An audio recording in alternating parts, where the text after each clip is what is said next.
आ जाओ भाई।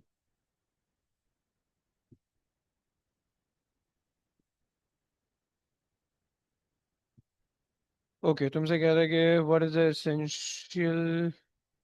Essential with recording measurement of the physical quantity. Okay, physical quantity के अंदर तुम्हें मेजरमेंट लेनी होती है, right. The measurement has an ऐसा unit, the measurement has a unit and the number. Unit होगा, सही है, और कोई ना कोई नंबर होगा, सही है, ये बात भी सही है। And the measurement has a unit given as a base rate, not necessarily. The measurement is from an analogous scale। नहीं, ऐसा भी नहीं है, बी सही ऑप्शन, सही है। आ जाओ, आगे आ जाओ भाई। कौन करेगा कैंडी रीड? कैंडी वो तो कर ही नहीं सकता है। ये कर लेगा, मुबीन कर लेगा। मुबीन रीड कर ले भाई, प्रिंट निकाली है? वो रे हो रहा है। ओके, चलो। सर कौन सा पेपर? यार ये विंटर 21 है, वेरिएंट 11।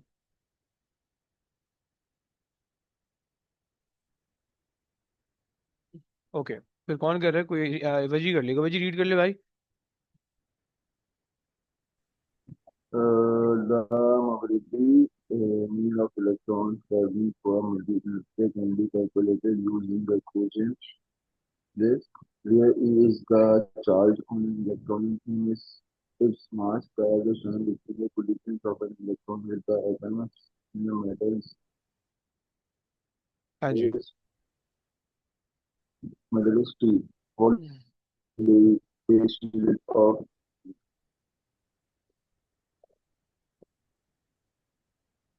अच्छा, अब आपको ये बात पता है कि आपके पास ऐसे क्या होगा, that e is the charge of the electron, right. या चार्ज है इन कूलम, सही है, आपको पता है Q equals to I T होता है, राइट।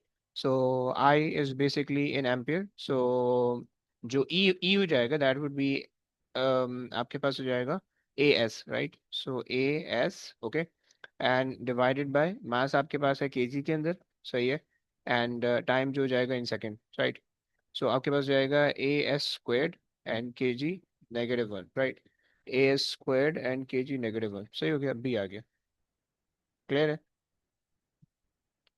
चलो जी, आगे आ जाओ। किस तरह रीड कर लोगी please?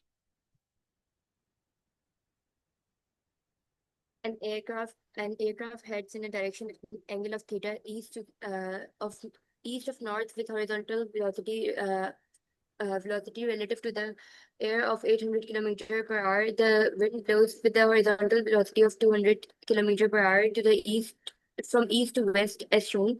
The resultant velocity of the aircraft is in the direction due to north. What is the angle theta and what is the magnitude of the resultant force? Okay, क्या करेंगे, कोई आइडिया? Pythagoras theorem. अबे Yeah. क्यों? Perpendicular थोड़ी है, Pythagoras कैसे लग जाएगा? Wow. वेक्टर रेजोल्यूशन से देखिए। है, ये तो वेक्टर रेजोल्यूशन कर लो, या फिर जो है वो आप जो है वेक्टर ट्रायंगल बना लो। अच्छा जनाब, लेकिन रिजल्टेंट इसके बीच में, रिजल्टेंट जो है वो कुछ इस तरह का लग रहा है, 980 की वाला हिसाब किताब उसका लग रहा है, सही है, ये आपका रिजल्टेंट बन रहा है, सही है, and that is the 800 and that is 200, सही है, एंड जो हमें एंगल बोला हुआ है that should be angle vertical से यहाँ तक, ये वाला एंगल बोला हुआ है, राइट। सो ये आ जाएगा थीटा, सही है। तो अगर आप निकालो तो कितना बनता है? Sine inverse, okay, and 200 divided by 800 is equals to theta आ जाएगा, एंड आर 14.4 आ रहा है। 14.4 आ रहा है, 14 मतलब 14। ओके, एंड आर निकाल लो। सो आपके पास आ जाएगा 800 का स्क्वायर माइनस 200 का स्क्वायर एंड अंडर रूट।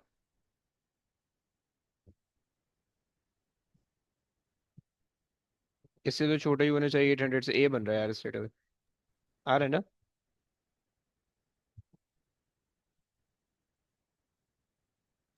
जी से ए आ जी रहा है। सर 770 यार। परफेक्ट हो गया, 774। परफेक्ट हो गया, परफेक्ट।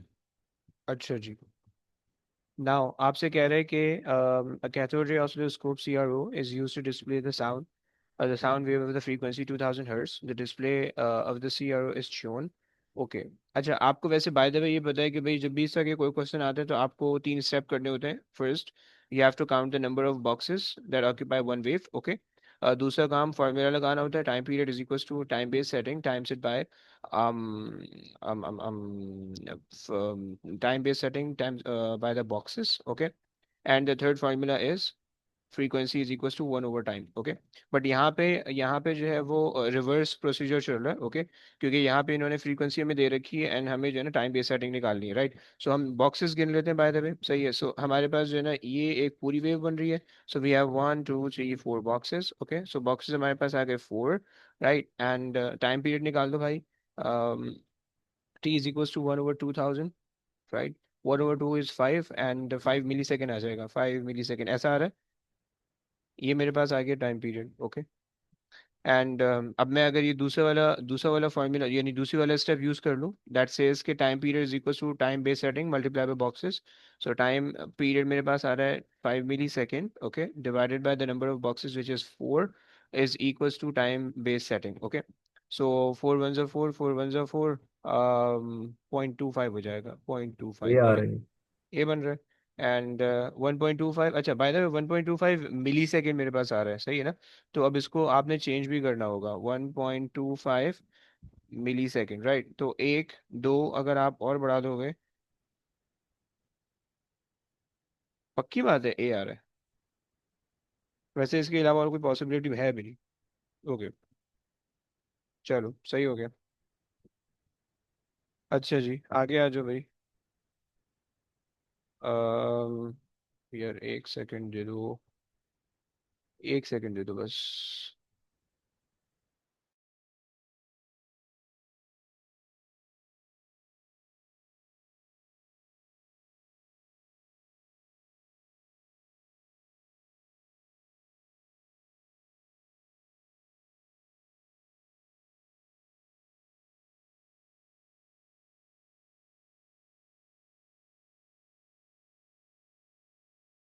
चलो जी आ जाओ.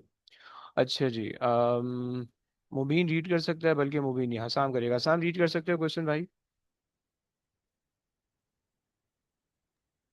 Four possible sources of NSTs of measurement are an analog meter whose scale is read from different angles, a meter which always is 5% too high, a meter with a needle that is not frictionless, so the needle sometimes ticks slightly, a meter with a zero error, which errors are random and which are systematic. क्या कहोगे भाई.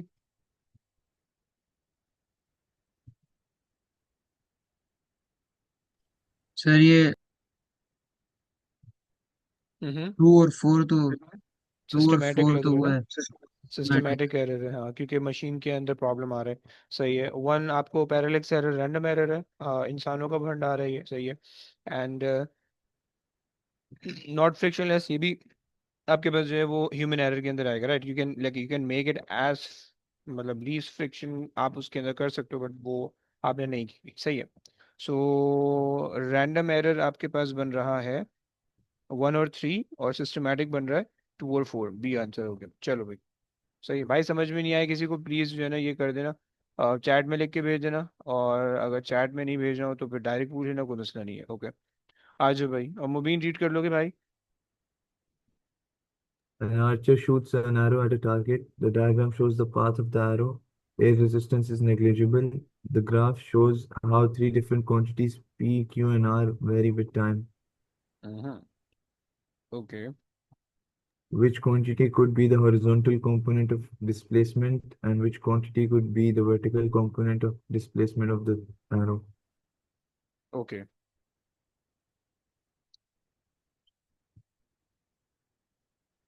अच्छा, एक बात. Sir, बोल बोल. Horizontal displacement का जो वो होगा, हम्म. वो कांस्टेंट होगा ना उसका ग्रेडियंट. देखो, हॉरिजॉन्टल हॉरिजॉन्टल मोशन में आपको पता है कि distance over time is equals to speed ना. सो अगर आप वो बना रहे हो, डिस्टेंस और टाइम को प्लॉट कर रहे हो. सही है. तो आपके पास जो है ना ग्रेडियंट कांस्टेंट आना चाहिए, परफेक्ट है। सो आपको ये लग रहा है हॉरिजॉन्टल वाला है ना, ऐसे तो नहीं लग रहा गलती से, ऐसे ही लग रहा है। यही लग रहा परफेक्ट हो गया। वर्टिकल में कुछ लगा सकते हो तुक्का। है, वर्टिकल का आर ही होगा ना, आर होगा, क्योंकि सही है, क्योंकि वर्टिकल डिस्प्लेसमेंट हमेशा वैसे ही दिखता है जैसा मोशन होता है, सही है। सो क्योंकि आपके पास जो है ना ऑब्जेक्ट ऊपर जा रहा होगा, जैसे जैसे टाइम भी गुजर रहा होगा, सही है, एंड मैक्सिमम हाइट पे पहुंचेगा, सही है, एंड देन वापसी नीचे आ जाएगा, right. So Q and r B आ गया, सही हो गया। चलिए जी आगे आ जाइए। अच्छा जी, तुमसे कह रहा है, okay, so आपसे कह रहे थे two car X and Y are position as shown at time t equals to 0. They are traveling in the same direction. X is 50 meter behind Y and has a constant velocity 30 meter per second. Y has a constant velocity of 20. अच्छा, तुम्हें याद होना चाहिए हमने इसकी एक trick रट्टा लगाई थी कि अगर आपके पास जो है ना वो ऑब्जेक्ट हॉरिजॉन्टल लाइन कब हो, क्या मतलब, अच्छा खैर, तो हमने हमने जो है ना एक तुक्का, हमने एक रट्टा ये लगाया था कि अगर तो आपके पास जो है ना दो ऑब्जेक्ट हों और वो दो ऑब्जेक्ट कांस्टेंट वेलोसिटी में मूव कर रहे हो, ओके, दो ऑब्जेक्ट कांस्टेंट वेलोसिटी में मूव करें, सही है। तो जब वो दो ऑब्जेक्ट कांस्टेंट वेलोसिटी में मूव करें तो उनका जो ओवरटेकिंग टाइम होगा वो क्या आएगा, speed is equal to distance upon time का अगर आप फॉर्मूला यूज कर रहे हो, सो ओवरटेकिंग टाइम के लिए आप डिस्टेंस, जो कि दोनों का डिफरेंस है, और जो है ना आपकी velocity of two minus velocity of one कर लो, राइट। सिंपल सा केस था, राइट। तो हमने ये रट्टा लगाया था एमसीक्यू सॉल्व करने के लिए, राइट। और अगर तुम चाहते हो इसको सिंपली सॉल्व करना तो तुम इसको इस ऐसे कर सकते हो, राइट, कि तुमने यहाँ पे इसका डिस्टेंस ले लिया x, राइट, और जो कार y है उसने जो है ना वो x मीटर का डिस्टेंस ट्रेवल करना in amount T amount of time, और उसकी स्पीड है 20 की। y ने, अगर y जो है वो x को ओवरटेक कर रही है, सो लेट्स से y जो है ना वो x को इस पॉइंट पे ओवरटेक कर रही है, सो y हैज टू, सॉरी उल्टा हो गया यहाँ पे जो है ना मैं, हाँ सही है। सो बेसिकली कार x जो है, कार x ने जो y को ओवरटेक करना है वो बेसिकली कितने डिस्टेंस पे करना होगा, 50 प्लस एक्स पे करना होगा, राइट। 50 प्लस एक्स का डिस्टेंस उसने कवर करना होगा in the capital T amount of time, और इसकी स्पीड है 30, राइट। सो कैपिटल टी को तुम बना लो सब्जेक्ट, क्योंकि तुम्हारे पास जो है ना दोनों, या चलो एक्स को सब्जेक्ट बना दो क्योंकि एक्स रिक्वायर्ड नहीं है ना। सो 30 टी, ओके, और -50 equals to x, okay, and यहाँ से आपके पास आ जाएगा 20 T equals to x, right. So अब आपको ये समझ में आ गया कि आपके पास जो है, सही है, आपको ये समझ में आ गया कि भाई आपके पास जो है दोनों कार्स के लिए जो है ना इक्वेशन बन गई है इन टर्म ऑफ एक्स, दोनों की एक्स को इक्वेट कर लो एंड सॉल्व कर लो, सही है। So 30 t - 50 equals to 20 t, right, and अब आप जो है टी के लिए सॉल्व कर लो भाई। सो 50 को 50 वहाँ ले जाओ, so 30 t - 20 t is equals to 50, सही है, और आप डिवाइड कर दो, सही है। So 50 divided by 10 is equals to T, so 5 आ गया, राइट। अब देखो एग्जैक्ट सेम काम यही कर रहे हैं, देखो दोनों गाड़ियों के बीच का डिफरेंस इन डिस्टेंस ऊपर आ गया, 50 ऊपर आ गया, देखो ऊपर आ गया, राइट, ऊपर आ गया, राइट, एंड जो इन दोनों की स्पीड का डिफरेंस था वो हमने नीचे ले लिया, राइट, स्पीड का डिफरेंस हमने नीचे ले लिया। आई विश तुम लोग को समझ में आएगा। So this is like overtaking जब भी होगा at a constant speed, overtaking at a constant speed के लिए ये वाला फॉर्मूला इस्तेमाल करोगे कि डिस्टेंस का डिफरेंस और वेलोसिटीज का डिफरेंस, एंड आप सॉल्व कर लोगे, राइट। क्लियर हो गया, चलो। अच्छा जनाब आगे आ जाइए। अच्छा, कैंडी ब्रो पूछ रहे हैं कि हॉरिजॉन्टल लाइन कब होती है। यार इसके अंदर जो है हॉरिजॉन्टल लाइन होती है, ऑल दो डिस्प्लेसमेंट के ग्राफ में हॉरिजॉन्टल लाइन नहीं बनती है, राइट। डिस्प्लेसमेंट के ग्राफ में आपके पास जो है वो वेलोसिटी के ग्राफ में, वेलोसिटी टाइम ग्राफ अगर आप बनाओगे ना, सो हॉरिजॉन्टल कंपोनेंट जो है वो हॉरिजॉन्टल लाइन बनेगा, राइट। डिस्प्लेसमेंट की ग्राफ में हॉरिजॉन्टल लाइन का मतलब होता है कि गाड़ी is stationary not moving, right. तो डिस्प्लेसमेंट का ग्राफ वो फिर नहीं होगा, वो वेलोसिटी के चले आएगा, राइट। समझ गया सर। आफ्टर V2, अच्छा, can you explain the capital T part, capital T part.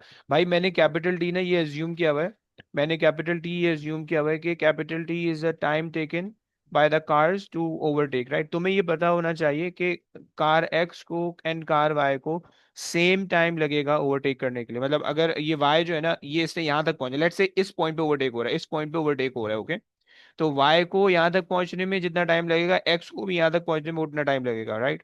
भाई ये कॉन्सेप्ट है ओवरटेकिंग का, ओके। तो मैंने एक सेम टाइम कैपिटल टी यहाँ पे भी लिया है वहां पे भी लिया है, right. So both are common. Okay. And y के लिए जब मैंने इक्वेशन बनाई तो उसने सिर्फ x का डिस्टेंस कवर करना था, तो x/t डिस्टेंस अपॉन टाइम करके कर लिया। और जो इसके लिए मैंने इक्वेशन बनाई, तो जो कार x है, पीछे वाली कार है, इसने जो है वो 50 भी कवर करना है प्लस दिस डिस्टेंस x भी कवर करना है। सो 50 प्लस x का डिस्टेंस बना लिया। एंड मैंने बता दिया दोनों का टाइम सेम होने वाला है। सही हो गया, चलो आगे आ जाओ भाई। पर हाँ जी भाई बोलिए। क्वेश्चन नंबर 6 में जो आपने वो किया है, उसमें हम्म। ये बन रहा है कि डिस्प्लेसमेंट टाइम से डायरेक्टली प्रोपोर्शनल है। हाँ जी, कांस्टेंट वेलोसिटी ना भाई, हॉरिजॉन्टल वेलोसिटी कांस्टेंट है। सही है, तो इस वजह से हमने ऐसा किया। समझ रहे हैं? जी सर। पक्का हो गया। सर ये तीसरा ग्राफ नहीं समझ। तीसरा वाला देखो। आर वाला। वर्टिकल मोशन जो होता है ना, वर्टिकल मोशन जो होता है, जब आप ऑब्जेक्ट को वर्टिकली, अभी थोड़ी देर के लिए भूल जाओ कि प्रोजेक्टाइल मोशन है, आप सिर्फ ये सोचो कि वर्टिकल मोशन है। ओके। वर्टिकल मोशन में सीन ये होता है कि भाई देखो, आपका ऑब्जेक्ट, ये मेरे पास ना वर्टिकल डिस्प्लेसमेंट है। सही है? ये मेरे पास वर्टिकल डिस्प्लेसमेंट लेट्स से यहाँ से लेकर यहाँ तक की है। सही।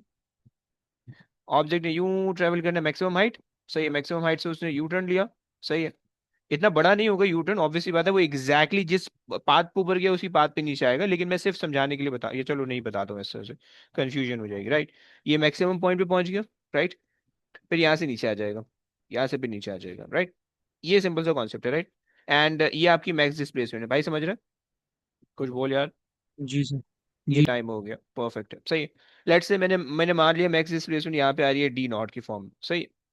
अब देखो, तुम्हें पता है कि if you are starting from the same position and you are landing at the same position, तो तुम्हारी फाइनल डिस्प्लेसमेंट जीरो होने वाली है, क्योंकि तुम सेम हॉरिजॉन्टल लेवल पे रीच करोगे, राइट। समझ पा रहे हो?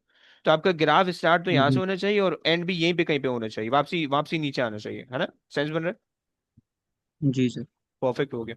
अच्छा जी, अब आपके पास जो है, जैसे जैसे वो ऊपर जा रहा है, जैसे जैसे ऑब्जेक्ट ऊपर जा रहा है, सही है। अच्छा, मैं इसका ना एक आसान सा तरीका तुम्हें आप बताता हूँ, सही है। S is equal to U T plus half A T square, अगर आप सोचो, सही है। ये इक्वेशन क्वाड्रेटिक है, कोई मसला तो नहीं है इस इक्वेशन के क्वाड्रेटिक होने में? No sir. जी जी सर। सही है। जब ऑब्जेक्ट ऊपर जा रहा है उसकी एक्सेलरेशन नेगेटिव है, राइट। तो क्या मैं इस इक्वेशन को ऐसे भी लिख सकता हूँ, S equal to U T minus half A T square? मैं इसको ऐसे भी लिख सकता हूँ, राइट, क्योंकि ऑब्जेक्ट इनिशियली जी ऊपर सर। जा रहा है, सही। अब आपको पता है क्वाड्रेटिक इक्वेशन के अंदर अगर एक्स स्क्वायर वाला पार्ट नेगेटिव होता है तो आपके पास सैड फेस बनता है, ऐसा वाला ग्राफ बनता है, याद है? जी सर समझ गया सर। तो अब मैथमेटिकली तो आपके पास ये ग्राफ इस तरह से बनेगा, लेकिन मान लो तुमने मैथ्स ही नहीं ली हुई, तुम्हारी जिंदगी सुकून में तुम गुजारना चाह रहे थे, तुमने मैथ्स के बगैर जिंदगी गुजार दी, सही है। तुम्हारा बहुत सही चल रहा था। तो देखो, मैथ्स के बगैर अगर तुम कर रहे हो, तो तुम बस ये सोचो कि भाई तुम्हारे पास starting position ending position same होने वाली है, राइट। और जाहिर सी बात है, स्टार्टिंग से एंडिंग पे पहुंचने में कुछ टाइम भी लगेगा, राइट। तो वो टाइम तुम्हें कवर हो रहा है, राइट। एंड मैक्सिमम पोजीशन पे जो है तुम्हारे पास जो है वो कहीं ना कहीं मैक्सिमम पोजीशन भी रीच करेगा या हिट करेगा, राइट। तो ये तीन तीन पॉइंट समझ में आ गए। अब बाकी रहा पड़ता है कि भाई शेप किस तरह का होगा। तो शेप के लिए ना बस हमें थोड़ा सा इसकी हेल्प लेनी पड़ेगी कि भाई ये जो है ना सैड फेस बन जाएगा, समझ रहे हो? जी सर। चलो भैया, ओके। अच्छा जी, तुमसे कह रहा है कि a constant resultant force act on the object in the direction of the object's velocity, which graph shows a variation with time t of the momentum of the, okay, तुम्हें पता है कि force is directly proportional to the rate of change of momentum, right? अच्छा जी, और constant resultant force है, constant resultant force act on the object, okay. So basically आप क्या कर रहे हो, force times delta t is equals to change in momentum, right? सही हो गया। तुम्हें ये बात पता है कि भाई तुम्हारे पास जो है, जो मोमेंटम टाइम ग्राफ होता है उसका ग्रेडियंट तुम्हें फोर्स बताता है, ऐसे ही बताता है? बच्चों जरा मुझे बताओ, मोमेंटम टाइम ग्राफ का ग्रेडियंट तुम्हें फोर्स बताता है, राइट। लेट्स से मेरे पास ये फोर्स टाइम ग्राफ में बनाने लगूं, सही है, फोर्स टाइम ग्राफ में बनाने लगूं, सही है। तुम्हें पता है कांस्टेंट फोर्स अप्लाई करो, कांस्टेंट फोर्स का मतलब हॉरिजॉन्टल लाइन आ जाएगी, right. Constant force horizontal line से आ जाएगी, राइट। अगर मुझे बताओ कि फोर्स टाइम ग्राफ है, मैं इसका, और मोमेंटम टाइम ग्राफ है, तो कौन सा ऐसा ग्राफ होगा कि जिसका मोमेंटम टाइम ग्राफ इस तरह का फोर्स टाइम ग्राफ शो करे, आपके ख्याल में? एनीबडी? सर सी। सी। सी हो जाएगा, ओके। वेरी गुड, हो गया। देखो ए बी तो नहीं हो सकता है क्योंकि फोर्स टाइम ग्राफ कांस्टेंट है, राइट। तो इसका मतलब है मोमेंटम टाइम ग्राफ लिनियर होना चाहिए, राइट। तुमने मैथ्स, अगर तुम्हें थोड़ी सी मैथ्स आ रही है, सही, एएस की मैथ्स पढ़ी हो, तुम्हें पता है कि अगर तुम जो है ना तुम जो है ना अगर इस लाइन को, अगर तुम जो है ना, या हमारे पास फोर्स टाइम ग्राफ है ना, हम एरिया निकाल रहे हैं, सही है। सो अगर हम इंटीग्रेट करते हैं, अगर हम स्ट्रेट लाइन को, कांस्टेंट को, किसी भी कोफिशिएंट नंबर को इंटीग्रेट करते हैं, let's say y equals to x लिखा, y इक्वल्स टू 1 लिखा हुआ है, मैं उसको इंटीग्रेट करूंगा तो वो y इक्वल्स टू x बन जाएगा, right, provided limits are given, okay. या y equals to x plus c बन जाएगा, राइट। तो जब भी हम कांस्टेंट को इंटीग्रेट करते हैं तो वो जो है ना वो स्ट्रेट लाइन हो जाती है, right, y equals to x plus c बन जाती है। अगर तुम स्ट्रेट लाइन को इंटीग्रेट करते हो तो वो कर्व बन जाती है, एक्स स्क्वायर बन जाता है, क्वाड्रेटिक कर्व बन जाता है, एंड क्वाड्रेटिक को इंटीग्रेट करते हो तो क्यूबिक बन जाता है, सो ऑन, राइट। और अगर जो है स्ट्रेट लाइन को डिफरेंशिएट करोगे तो वो हॉरिजॉन्टल लाइन बन जाएगी, अगर मैं इसको डिफरेंशिएट करूंगा तो ये बन जाएगा, राइट। थोड़ी सी मैथ्स आ गई है। अगर तुम्हें मैथ समझ में आ गई है फाइन, फिजिक्स के हिसाब से थोड़ा सा मुश्किल क्वेश्चन है, अगर तुम जो है ना इसको समझने की कोशिश करो, बट समवॉट तुम्हें इंशाल्लाह आ जाएगा, ओके। चलो जी, आ जाओ। नाइन्थ में तुमसे कह रहे हैं कि the statement must be true. Sir आप क्वेश्चन 7 एक बार एक्सप्लेन कर सकते हैं? क्वेश्चन 7 छोड़ बे, क्या करेगा, आसान सा तो क्वेश्चन है। क्या बताऊं, क्या बताऊं? मतलब ये जो आपने इक्वेशन बनाया इससे एक बार और समझा सकते हैं? देखो, मैंने दो इक्वेशन बनाई है, एक कार वाई और एक कार एक्स, इन दो की इक्वेशन बनाई, राइट। रट्टा रट्टा हमारे पास ये था कि भाई आपके पास जो दोनों के डिफरेंस इन डिस्टेंस है वो ले लो और दोनों की स्पीड को सब्ट्रैक्ट कर लो, आप डिवाइड कर लो, आंसर आ जाएगा, सही। ये रट्टा था हमारा, सही, हमने जी। थ्योरी में जी। पढ़ा था और हमने ये रट्टा लगाया हुआ था, राइट। कॉन्सेप्ट ये है कि भाई अगर वाई ने जो है ना, लेट्स से यहाँ पे इस पॉइंट पे ना ओवरटेकिंग हो रही है, राइट, इस पॉइंट पे ओवरटेकिंग हो रही है, सही है। सो मैंने अब दोनों कांस्टेंट स्पीड पे चल रही है, कांस्टेंट स्पीड का मतलब है speed is equal to distance upon time, equation of motion, ये यूज कर सकते हो आप, राइट। तो तुम्हारे पास speed equal to distance upon time आए, स्पीड आ गई तुम्हारे पास 20 कार वाई के लिए, ओके। और डिस्टेंस कार वाई ने कवर करना है एक्स, एक्स का डिस्टेंस। और टाइम जो है उसने वो टी अमाउंट ऑफ टाइम, हमने कोई भी एक वेरिएबल ले लिया, राइट। बट हमें ये बात पता होनी चाहिए कि जितना टाइम वाई को इस पॉइंट पे, ओवरटेकिंग पॉइंट पे पहुंचने में लगेगा, एक्स को भी उतना ही टाइम लगेगा ओवरटेकिंग पॉइंट पे पहुंचने में, ओके। क्लियर हो गया? तो ये हमारे पास ये जी। कॉन्सेप्ट हो गया, सही। तो हमने y के लिए इक्वेशन बना ली, और x के लिए जो है ना फिर हमने इक्वेशन बना ली कि भाई x ने जो है ना ये पूरा डिस्टेंस कवर करना है, ये पूरा डिस्टेंस कवर करना है, सो 50 प्लस ये वाले x का डिस्टेंस ने कवर करना है, राइट। सो डिस्टेंस आ गया 50 plus x divided by time, capital T, क्योंकि हमें पता है कि दोनों का टाइम सेम होने लगा है, और 30 की जो है वो इसकी स्पीड आ रही है, राइट। तो अब यहाँ से मैंने x को सब्जेक्ट बना लिया, सही, ये x को सब्जेक्ट बना लिया, t यहाँ पे फेंका, 50 यहाँ पे ले आया, राइट। और इस x को, और फिर यहाँ से भी मैंने x को सब्जेक्ट बना लिया, राइट, 20t मैंने यहाँ से x को सब्जेक्ट बनाया, दोनों के एक्स को इक्वेट कर लिया, सॉल्व कर लिया, समझ रहे? जी ठीक है, समझ गया। चलो भैया, परफेक्ट हो गया। अच्छा जी, तुमसे कह रहे हैं कि which statement must be true for an object to, for an object in a gravitational field, okay ji.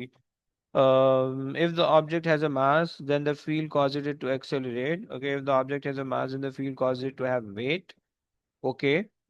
B थोड़ा सा मुझे ज़्यादा अच्छा लग रहा है। And if the object has a weight, then the field causes it to accelerate, no।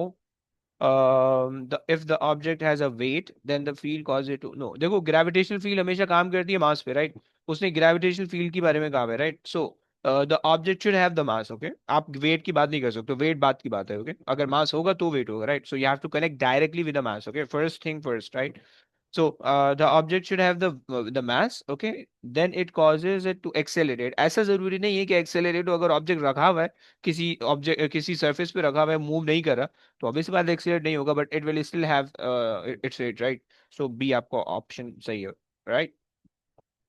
चलो जी, आ जाओ भाई, कंसर रीड कर लोगी please. A ball of mass 0.16 kg is traveling horizontally at a speed of 20. It collides with the wall and rebounds with a speed of 15 along its horizontal path, original path. The ball is in contact with the wall for a time of 1 millisecond. What is the average force exerted by the wall on the ball? अच्छा, simple से question आ गया मेरे ख्याल से, है ना? तो ऐसे हो जाएगा, हो गया? नहीं हुआ अभी तक, अरे यार। अच्छा, तुम्हें पता है mv - u/t, राइट। अच्छा, तो उसने बस ये तुम्हें कहा है रीबाउंड हो रही है, तो रीबाउंड का मतलब है कि एक एक तो मतलब अगर आपका ऑब्जेक्ट जो है वो यूं जा रहा होगा, यूं जा रहा होगा, सही है, और फिर रीबाउंड होकर वापसी आएगा, राइट। तो इसका मतलब है कि भाई एक जाने का कोई भी एक साइन ले लो, आने का ऑपोजिट साइन ले लो, राइट। और ओके, अब यहाँ से आ गई, सही है, 20 मीटर जा रहा है, राइट, एंड 15 मीटर पे जो है ना वो वापसी आ रहा है। So mass is given as 0.16, okay. And velocity, the final velocity is -15, the initial velocity is -20, negative ये वाला जो है वो चेंज का है। ओके, आप इसको ऐसे लिख लो अगर आपका कॉन्सेप्ट खराब नहीं करना चाह रहे हो आप, सो ये इस तरह से लिख लो, right. And then divided by 1 exponent -3, right. So ये हो जाएगा, अब कर लो भाई, स्पीड एडअप हो जाएंगी, 35 हो जाएंगी, 35 डिवाइडेड बाय, कर लो यार, कितना आ रहा डी आ रही। है, बी बन रहा है। परफेक्ट, हो गया, सही हो गया, डी आसान डी। से। डी फॉर डॉग, ओके, सही हो गया, सही है। चलो, अच्छा जनाब, कौन पढ़ लेगा भाई ये, मुबीन से रीड कर लोगे? A uniform solid block is fully submerged in a tank of water. The dimensions of the blocks are x and y as shown. The block is held vertically in a position shown. The density of the block is the same as the density of the water. If the block is always held at the same depth d below the surface of the water, which single change would increase the magnitude of the upthrust force on the block? अच्छा, तुम्हें याद है कि अब thrust का formula क्या होता है भाई? Rho Vg. ओके, और यहाँ पे जो रो होता है ये basically density of the liquid होता है, राइट। ये लिक्विड की डेंसिटी है, G. सही। और ये जो वॉल्यूम है, ये किसका वॉल्यूम होगा? The liquid displaced one. Liquid displaced का, ओके, लिक्विड लेकिन वो सेम डिस्प्लेस, होते हैं ना। सही। बट यहाँ पे वो अब आपको पहले देखना पड़ेगा कि भाई लिक्विड, अगर तो पूरा बॉक्स पानी के अंदर है तो liquid displace by the block, and the liquid displace by the sorry, the volume of the block and the volume of the displace liquid दोनों सेम होने वाले हैं, राइट। और अगर तो आधा सबमर्ज होता है ब्लॉक तो फिर अलग अलग होता, राइट। अच्छा जी, खैर।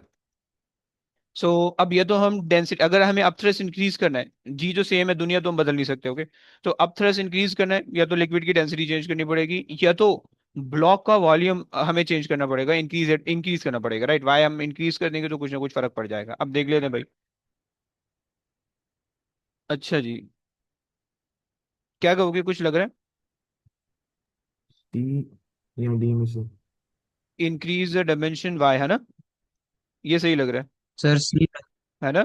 होल्ड द ब्लॉक हॉरिजॉन्टली, उससे कोई फर्क नहीं पड़ेगा, वॉल्यूम हॉरिजॉन्टली रखो वर्टिकली रखो वो कांस्टेंट है, right. Decrease the density of the block, density of the block से कोई फर्क नहीं पड़ेगा, सही है। अगर डेंसिटी ऑफ ब्लॉक ज्यादा होगी इट विल स्टार्ट सिंकिंग, अगर डेंसिटी ऑफ ब्लॉक कम होगी it will start floating, right. पानी से अगर डेंसिटी कम होती है तो वो सिंकिंग और फ्लोटिंग में हेल्प कर रहा होता है, राइट। बट जो अपथ्रस्ट होता है, वो अपथ्रस्ट जो है वो डिपेंड करता है लिक्विड की डेंसिटी से, ओके, उसका ऑब्जेक्ट की डेंसिटी से इतना ताल्लुक नहीं होता है। वेरी गुड, हो गया, वेरी गुड। आ जाओ भाई, आगे आ जाओ। Rubayat, can you please read the question? अभी तक मेहमान आए हुए हैं।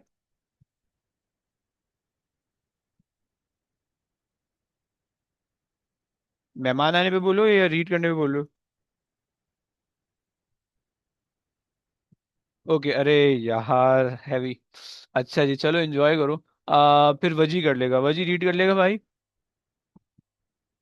जी जी सर, कर लूंगा। A shell XY is 0.40 meter long and is attached to a wall X. X. It is kept horizontal by a wire attached to Y and to the wall as seen. The tension force in the wire is 15 newton at an angle of 30 degree to the horizontal. What is the moment of the force about the point X? Hmm, अच्छा जी, what is the moment of this, अब देखो ये confuse मत होना, what is the moment of this force, वो moment पूछ रहे हो, okay. This is something that they are interested in, not interested in the force, okay. कुछ बच्चे ना होशियारी करके फोर्स निकाल के आते हैं, ऐसा नहीं करना भाई, ओके। खैर, तुमसे कह रहा है what is the moment of this force, सही हो गया। सबसे पहले तो इसको कंपोनेंट निकाल लो, सही, इंसान बना दो फोर्स को। फोर्स इंसान बन गई 15।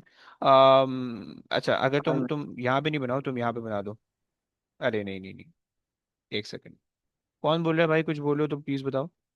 Sir, 15 sin 30. यार हैवी हो गया यार, तू तो चीता हो गया भाई, किससे पढ़ा फिजिक्स यार। अच्छा जी, 15 cos 30, ओके। अच्छा, 15 cos 30 का वैसे कोई काम नहीं होगा, बिकॉज वो जो है ना बिल्कुल एग्जैक्टली पिवट की हॉरिजॉन्टल लाइन पे लग रही है, so you can ignore that force. अच्छा जी, सो 15 sin 30, 15 sin 30 produces an anti clockwise moment, right, जब आप इसको डिस्टेंस से मल्टीप्लाई करोगे, राइट। तो अगर आपको बैलेंस रखना है, अच्छा बाय द वे, एक छोटी सी और प्रॉब्लम आएगी। हमारे पास हमने वेट नहीं कंसिडर किया ना। Attached, it kept horizontal by a wire. Okay, the tension of the this. What is the moment of this force about x? अच्छा बस ये यही निकाल दो, कितना आ रहा है? फिफ्टीन तो सेवन पॉइंट वेट तो फाइव दिया हुआ ही नहीं। है। 3 आ रहा है सर। वेट तो दिया हुआ ही नहीं ना। है ना, अबे वो सिर्फ ये सी का पूछ रहा है, इसका इसका मोमेंट पूछ रहा है, बस सही है। वो कोई इतनी ज्यादा मुश्किल चीज नहीं पूछ रहा, सही है। सही हो गया, सही समझ में आया।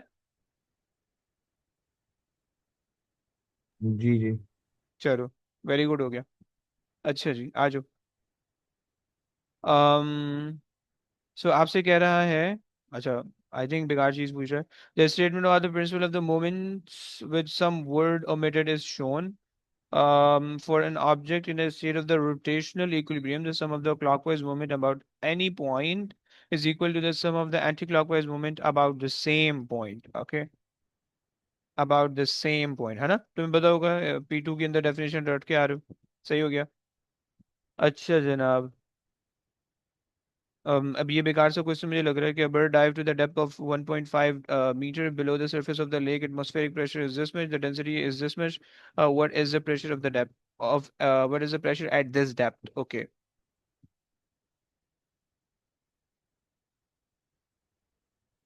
अबे उसने पिवट में rho g h plus atmospheric pressure करेंगे ना। है। अच्छा करते हैं, एक सेकेंड, कर लेते हैं आओ।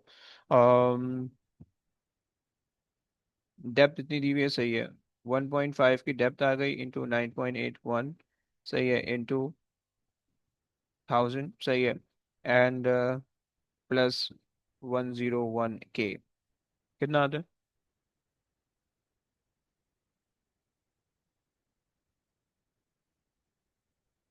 116 आ रहे। 116 डी बन रहा है। सही हो गया। अच्छा भाई साहब देखो, सीन ये पिछले वाले क्वेश्चन में जो आप पूछ रहे हो ना अबाउट द पिवट, नहीं होगा। देखो अगर उसने यहाँ पे कहा हुआ था ना, अगर यहाँ पे कहा हुआ था कि state the rotation the sum of the clockwise moment about a pivot या फ्रॉम अ पिवट, वो कहा हुआ होता, तो फिर आप ये कह रहे थे फ्रॉम द पिवट, तो फिर सही होता। सही हो गया। लेकिन उसने कहा हुआ है कि अबाउट एनी पॉइंट, राइट? तो जब एनी पॉइंट आ गया, तो अब जो एंटी क्लॉकवाइज मूवमेंट होना चाहिए वो फ्रॉम दैट सेम पॉइंट होना चाहिए जहां से आपने क्लॉकवाइज मूवमेंट ली है, राइट? समझ रहे हो आप? जी सर। चलो, ओके जी, आगे कह रहा है about the energy is not correct. Okay, energy is never lost but it may transform, तुम्हें पता है ऐसा ही होता है। सही है, दिस इज करेक्ट। इन एन inelastic collision the total energy is constant. Yes, elastic collision के अंदर भी होता है, इन इलास्टिक कोलिजन के अंदर भी होता है, बट इन इलास्टिक कोलिजन के अंदर काइनेटिक एनर्जी कांस्टेंट नहीं होती, राइट? तो इससे कंफ्यूज मत होना, ओके। और लेकिन टोटल एनर्जी कांस्टेंट होती है, right? The efficiency of the system is a ratio of the useful energy output. Okay, yes. When the machine does work done, friction reduces the total energy. है,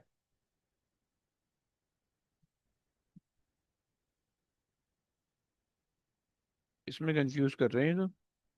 ये तो सही है, ये भी सारे ये तो तीनों सही है। When a machine does work done, friction reduces the total, नहीं, टोटल एनर्जी नहीं रिड्यूस करेगी, सॉरी। फ्रिक्शन की वजह से टोटल एनर्जी रिड्यूस नहीं होगी ना, ये गलत है। मतलब this is the possible option, okay.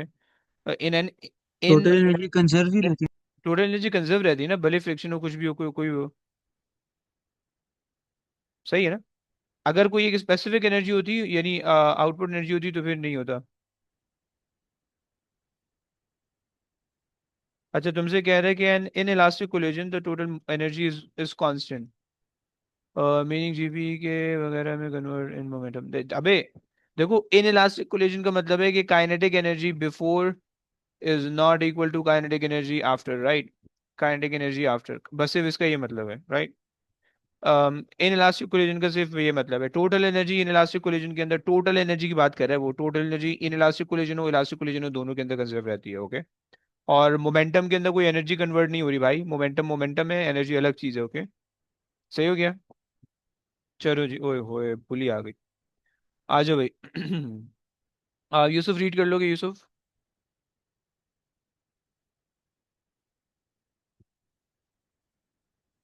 Sir ये 15 वाला वापस समझा सकते? 15 वाला वापसी समझा दूं? देखो 15 वाले के अंदर जो है वो हमारे पास पहला ऑप्शन अगर आप देखो, so energy is never lost but it may be transform, कभी भी लॉस नहीं होती, ये बात आपको पता है, सही। Energy can never can neither created nor destroyed, वो आपके फर्स्ट लॉ आपको याद है, right, law of conservation of energy, right, ये बात तो सही है। इन इलास्टिक कोलिजन के अंदर आपको पता है, इलास्टिक कोलिजन के अंदर तीन चीजें होती हैं, इन इलास्टिक के अंदर दो चीजें कंजर्व होती हैं। अगर इलास्टिक कोलिजन है तो उसके अंदर टोटल एनर्जी कंजर्व है, काइनेटिक एनर्जी कंजर्व है, मोमेंटम कंजर्व है। अगर इन इलास्टिक कोलिजन है तो उसके अंदर टोटल एनर्जी कंजर्व है, काइनेटिक एनर्जी कंजर्व नहीं है, और मोमेंटम कंजर्व है, राइट। तो this is also correct option, right. अच्छा, एफिशिएंसी आपको पता है formula, output divide by input होता है, 200 करते हो, राइट।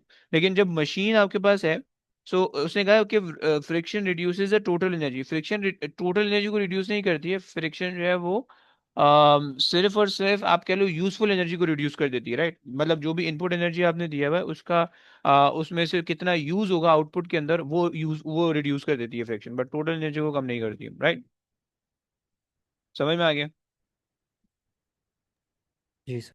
चलो अच्छा जी, आ जाओ भाई, यूसुफ रीड कर लो। अच्छा sir, a pulley of radius 0.4 meters support weight of 20 Newton and 15 Newton by means of a thin string. The weights are moved by slowly rotating the pulley clockwise through an angle of 60 degrees. What is the increase in total gravitational energy of the weights? System ने यहाँ से नीचे जाना है, सही, यहाँ से ऊपर 15 into जाना है। 0.4 into, जी भाई। तो ये माइनस करेंगे इनके gravitational energy नहीं होगी। नहीं नहीं, माइनस नहीं करना है, माइनस करोगे। सर वो पुली क्लॉकवाइज बोल रहा है। क्लॉक में उल्टा बोल रहा है। द वेट आर मूव्ड लेकिन बाय, अच्छा क्लॉकवाइज कैसे सर, मूव्ड, फोर्स। अबे वो मूव क्या, मूव्ड, सही है। So the weights are moved by slowly rotating the pulley clockwise, वो आप खुद मूव करे, वो फ्रीली मूव नहीं हो रहा है, समझ रहे हो? तो यूं आप घुमा दिया इसने, सही है। अब देखो, अगर आप एक्सटर्नल फोर्स की वजह से कुछ ना कुछ खुद ही कर रहे हो तो आप उसमें ये, अब आप नॉर्मल वाला हिसाब किताब नहीं कर सकते, you just need to find the height, और अब आपने देखना है कि भाई आपके पास क्या आ रहा है, सही है। उन्होंने एंगल दे रखा है आपको, potential energy, gravitational potential energy, अच्छा इसकी ग्रेविटेशनल पोटेंशियल एनर्जी लूज होगी, इसकी ग्रेविटेशनल पोटेंशियल एनर्जी गेन होगी, राइट। वेट्स दोनों के आपको दिए हुए हैं, फाइन। अच्छा जनाब, सबसे पहले तो हमने ये देखना है कि भाई कितना डिस्टेंस कवर हुआ होगा, सही है। यानी अब देखो, उसने रेडियस दिया हुआ है, सही है, उसने हमें रेडियस दिया हुआ है, उसने हमें एंगल दिया हुआ है। तुम्हें याद है कि यहाँ पे बेसिकली ना हमें आर्क लेंथ निकालनी है, राइट। आर्क लेंथ निकालनी है हमें इसकी, समझ रहे हो? सो आर्क लेंथ का फॉर्मूला लगा लेते हैं हम, सही है। ओ लेवल्स के अंदर भी पढ़ा था, एएस के अंदर भी पढ़ा तुमने, अगर तुम्हारे पास मैथ्स है, राइट। आर्क लेंथ का फॉर्मूला तुम्हारे पास होता है S equal to R theta, right. Theta तुम्हारे पास रेडियन के अंदर होना चाहिए, डिग्री के अंदर नहीं होना चाहिए, राइट। और अगर तुम्हारे पास डिग्री के अंदर है तो तुम जो है उसको रेडियन के अंदर कन्वर्ट कर लो, राइट। अच्छा जनाब, और सॉल्व कर लो, सही है। 0.4 इंटू थीटा तुम्हारे पास है 60, राइट। और तुम्हें पता है कि भाई 180 डिग्री जो है वो तुम्हारे पास पाई रेडियन के बराबर होता है, तो तुम्हारे पास 60 डिग्री 6 के बराबर होगा, just do cross multiplication, will get the value, right. So तुम्हारे पास आ जाएगा pi by 3, pi by 3, okay, सही है। ये बेसिकली आर्क लेंथ आ गई तुम्हारे पास, राइट।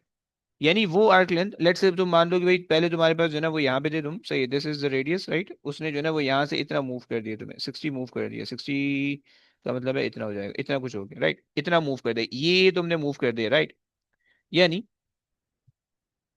सॉरी, ये तुमने मूव किया नीचे जाके, अरे यार नहीं चिपकाना ना, ये इतना तुमने ना आर्क मूव मूव किया, राइट। इसका मतलब है कि भाई यहाँ से ये जो यहाँ पे तुमने मूव किया है, तो ये वाला जो बॉक्स होगा ये इसी के इक्विवेलेंट लेंथ नीचे आ गया होगा, राइट। और ये वाला जो होगा ये इसी के इक्विवेलेंट लेंथ ऊपर चला गया होगा। क्या ये बात समझ पा रहे हो? क्या ये बात समझ पा रहे हो, प्लीज बताओ।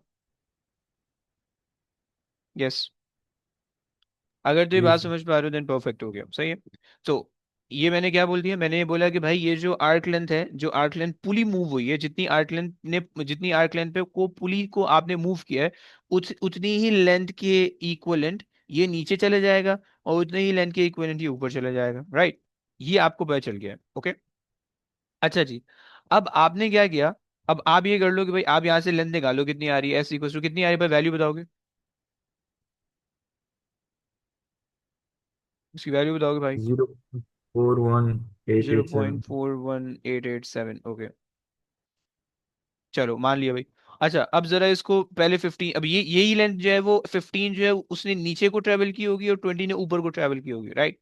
सो अब आप इनको दोनों से मल्टीप्लाई कर दो, सही है, दोनों का मास सब्ट्रैक्ट करके फिर आपस में मल्टीप्लाई कर दो।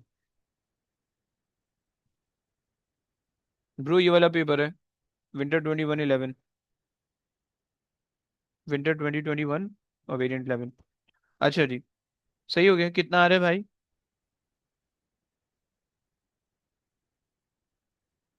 इसको मल्टीप्लाई बाय 5 करना। हम्म। 2 आ रहा है सर। 2.09, तो 2.1। 2.1 आ रहा है, ओके। आ, यार ये मैथ्स का थोड़ा सा फिर फॉर्मूला किसी लगा। और तरीके से नहीं हो सकता, अरे लाइक यार, रेडियन के अलावा? रेडियन के अलावा नहीं कर सकते ना यार, एंगल दिया हुआ उसने। अच्छा चलो, देखो, अगर तुम्हें रेडियन में नहीं करना है, अम, तुम्हें तुम्हें चलो ओके, हम ये कर लेते हैं कि भाई अम, हम फिर सरकमफेरेंस निकाल के कर लें। अगर हम सरकमफेरेंस निकालें, सरकमफेरेंस सरकमफेरेंस कितनी आती है भाई? सरकमफेरेंस का फॉर्मूला तुम्हारे पास होती है 2 पाई आर, ऐसे ही होता है, सही है। 2 पाई आर, आर में रख दिया 0.4। यूसुफ सुन रहा है ना? प्लीज बोल यार। जी सरकमफेरेंस जी। का फॉर्मूला ये आ गया, सही है। अच्छा तुम्हें पता है कि सरकमफेरेंस किस कितने कितने सर्किल को कॉरस्पॉन्ड कर रही होती है? 2 पाई आर आधे सर्किल को, पूरे सर्किल को, सवा पौने कितने सर्किल को रेफर कर रहा होता है? पूरे। पूरे सर्कल। तो आपको पता है कि ये जो आ रहा होगा 0.8 हो रहा होगा, 0.8 pi basically referring the whole 360 degrees, ऐसे ही होगा, है ना? क्योंकि डिग्रीज के अंदर दिया हुआ, तो मेरे को डिग्रीज को समवॉट रिलेट करना होगा, राइट? तो फिर आप बस उसको इंटू 650 कर लें। हाँ। तो अब मेरे पास जो है ना, बस मुझे ये देखना है कि 60 डिग्री पे कितना जो है ना उसने सरकमफेरेंस कवर किया होगा, समझ रहे हो? एक्चुअली हो वही रहा है, सही, लेकिन तुम्हें पता नहीं चल रहा, राइट? अबे वही कर रहा है ना, तो दो उसके बाद जितने बस जितने भी मल्टीप्लाई फॉर्मूला फाइव। लगा लो, जितना भी फॉर्मूला लगा लो, वो 0.8 पाई आ गया इंटू 60 डिवाइडेड बाय 360, वही वही चीज बन रही है। ये देख लो, वही चीज बन रही है, जो चीज यहाँ पे की वही चीज बन रही है, राइट? लेकिन ये चीज तुम्हें थोड़ी सी सिस्टमैटिक है तो तुम्हें नहीं पता है, ये चीज तुम्हें रैंडम सी तुम्हें पता होगी, राइट? समझ रहे हो? जी सर, समझ गया। सही हो गया। बस ये सरकमफेरेंस से तुम्हारे पास लेंथ आ जाएगी, इस लेंथ को मल्टीप्लाई करोगे तो आंसर आ जाएगा। सही हो गया, चलो भैया, परफेक्ट। अच्छा जी, अम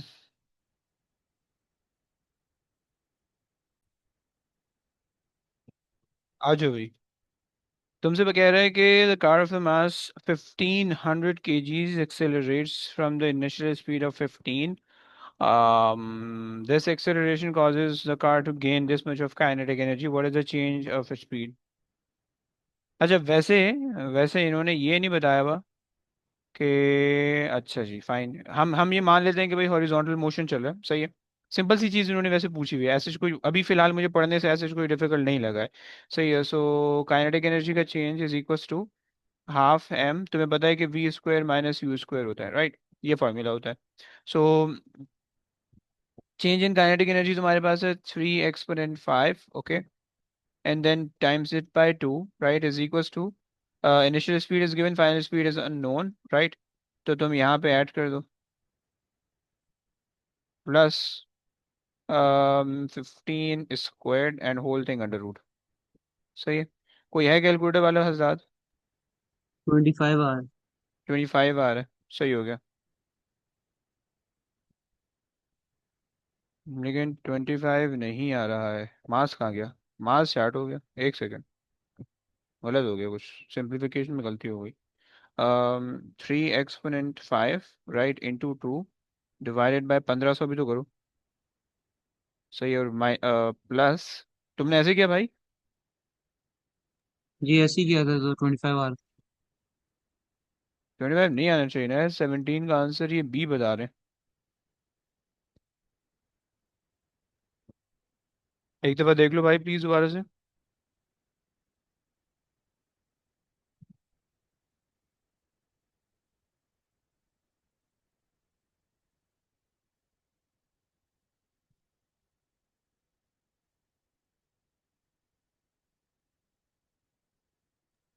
तो मेरे पास तो 200 आ रहा है। क्या आ रहा है? 25 आ रहा है सर। 25 ही आ रहा है। हाँ हाँ हाँ हाँ। Sir okay. 18 या 17 क्वेश्चन। क्वेश्चन नंबर 17 ही देख रहा हूँ यार मैं, एक सेकंड। Question number 17, winter 11। हाँ सही है। विंटर 11 17 का बी आ रहा है इनके पास। पिछले वाले का सी था, अगले वाले का ए है। हाँ सही, बिल्कुल सही यार। लेकिन बी आ रहा है ना इनका, 17 का बी आ रहा है, ए नहीं। अच्छा खैर देखते हैं ना। From the acceleration causes the car to gain this much of kinetic. What is the अरे, अच्छा सर उन्होंने अरे, चेंज इन स्पीड अरे बोला है ना। हाँ, sorry 25 sorry. Minus 15। So 25 is the final velocity, right, -15। सही हो गया, 10 आ गया। बदतमीज देख रहे हो इनकी। अच्छा जी, आ जाओ भाई। जरा सा रीड कर लो जरा ये वाला question. A car of mass 1500 kg travels at constant velocity of 30 meter per second down a slope. The slope is at an angle of 6 to the horizontal as shown. The magnitude of the total resistive force acting on the car is 2000 Newton. What is the power output of the car? अच्छा उसने वैसे constant velocity बोल रखा है, क्या मतलब वो constant velocity करके एक्सेलरेशन बोले तो? Zero resultant force zero. सही है। अगर रिजल्टेंट फोर्स आप जीरो कर रहे हो तो इसका मतलब है कि फॉरवर्ड फोर्स कितनी हो जानी है फिर? 2000. अबे चमाट पड़ेगा ऐसा क्या है कोई? पक्का? अबे वो डाउनलोड कंपोनेंट भी तो कंसिडर करेगा ना। क्यों सर? अरे ये यार इसका वेट का डाउनवर्ड रेजिस्टिव कंपोनेंट फोर्स से इक्वल सब्ट्रैक्ट नहीं होगा। होगी वो। हाँ जी भाई। मैं कह रहा हूँ रेजिस्टिव फोर्स से इक्वल नहीं होगी वो जो फॉरवर्ड फोर्स है। अच्छा ऐसा कर रहे हो? अबे ऐसा करोगे तो कौन आएगा बे? एक सेकंड, एक कांस्टेंट सेकंड। वेलोसिटी है। हाँ मैं दिखाता हूँ, दिखाता हूँ। देखो ना, वो वेट को भी तो कंसिडर करो ना। बता रहा हूँ देखो, पहले वेट का कंपोनेंट निकालो। वेट हो जाएगा mg and sin 60, right, sin 6। सही हो गया, डाउनवर्ड कंपोनेंट आ गया। अब देखो सीन ये कि तुम्हारे पास ये गाड़ी है, इस गाड़ी पे बैकवर्ड फोर्स लग रही है 2000 की। सही है, 2000 की। फॉरवर्ड फोर्स लग रही है, वेट मैं इंक्लाइन मैंने नहीं किया हुआ, चलो इंक्लाइन कर देंगे, राइट। फॉरवर्ड फोर्स लग रही है mg sin 6 की, right. And there is another forward force जो कि इंजन प्रोड्यूस कर रहा है, राइट, जिसकी वजह से जो है ना वो है। सो ये this is the driving force, okay. अगर तुम चाह रहे हो तो मैं इसको जो है ना थोड़ा सा टिल्ट कर देता हूँ तुम्हारी तसल्ली के लिए। ये लो, ये लो, ये लो, हैप्पी, हैप्पी। ओके, सही आ गया, ये तुम्हारे पास आ गया टिल्ट, ओके। सो अब तुम्हें पता है कि भाई फॉरवर्ड फोर्स तुम्हारे पास क्या है, FD+mg sin 6, okay, equals to 2000, right. भाई समझ रहे हो बच्चों? प्लीज बोलो यार। सही हो गया। तो अब तुम फॉरवर्ड फोर्स निकालो, वेलोसिटी निकल आएगी वहां से। सही है, फॉरवर्ड फोर्स को तुम वेलोसिटी मल्टीप्लाई कर दो, so FD is equals to 2000, right, into या माइनस mg तुम्हारे पास है 15 इंटू 9.81 sin 6, ओके। और तुम जो भी आंसर आएगा तुम उसको मल्टीप्लाई बाय वेलोसिटी कर देना 30 से, राइट। निकाल दो भाई, कितना आ रहा है? ए 40. आ रहा था। ये आ रहा है, परफेक्ट आ रहा है। परफेक्ट है, सही है ना, समझ में आ गया? अच्छा जी। सर इसमें फिर हम वो डायरेक्ट 2000 की नहीं ले सकते हैं। जी बच्चे सर देखो मुझे ना। भी समझ नहीं। अच्छा देखो ना, डायरेक्ट 2000 हम तब लेते हैं, डायरेक्ट 2000 हम डायरेक्ट 2000 नहीं लेते। सही, हमारा कॉन्सेप्ट ये होता है, कोई लेट्स से अगर तुम्हारे पास हॉरिजॉन्टल हॉरिजॉन्टल ऑब्जेक्ट है, हॉरिजॉन्टल मोशन है, ट्रैवल कर रहा है ऑब्जेक्ट, राइट। अब मैं कह रहा हूँ कि कांस्टेंट स्पीड है, राइट, कांस्टेंट स्पीड है ऑब्जेक्ट की। फॉरवर्ड फोर्स आपके पास आ गई F, okay. This is the forward force, driving force, okay, F। अब मेरे पास लेट्स से मान लो कि एक है रेजिस्टिव फोर्स, राइट, 2000, सही है। मैं एक और फोर्स ले रहा हूँ यहाँ पे, सही, एक और फोर्स ले रहा हूँ, सही है, जिसको मैं कह रहा हूँ लेट्स से 1400, सही है। ये किसी और चीज की फोर्स आ रही है, किसी भी चीज की फोर्स है, राइट। अब मुझे बताओ कि तुम रिजल्टेंट कैसे निकालोगे इसमें?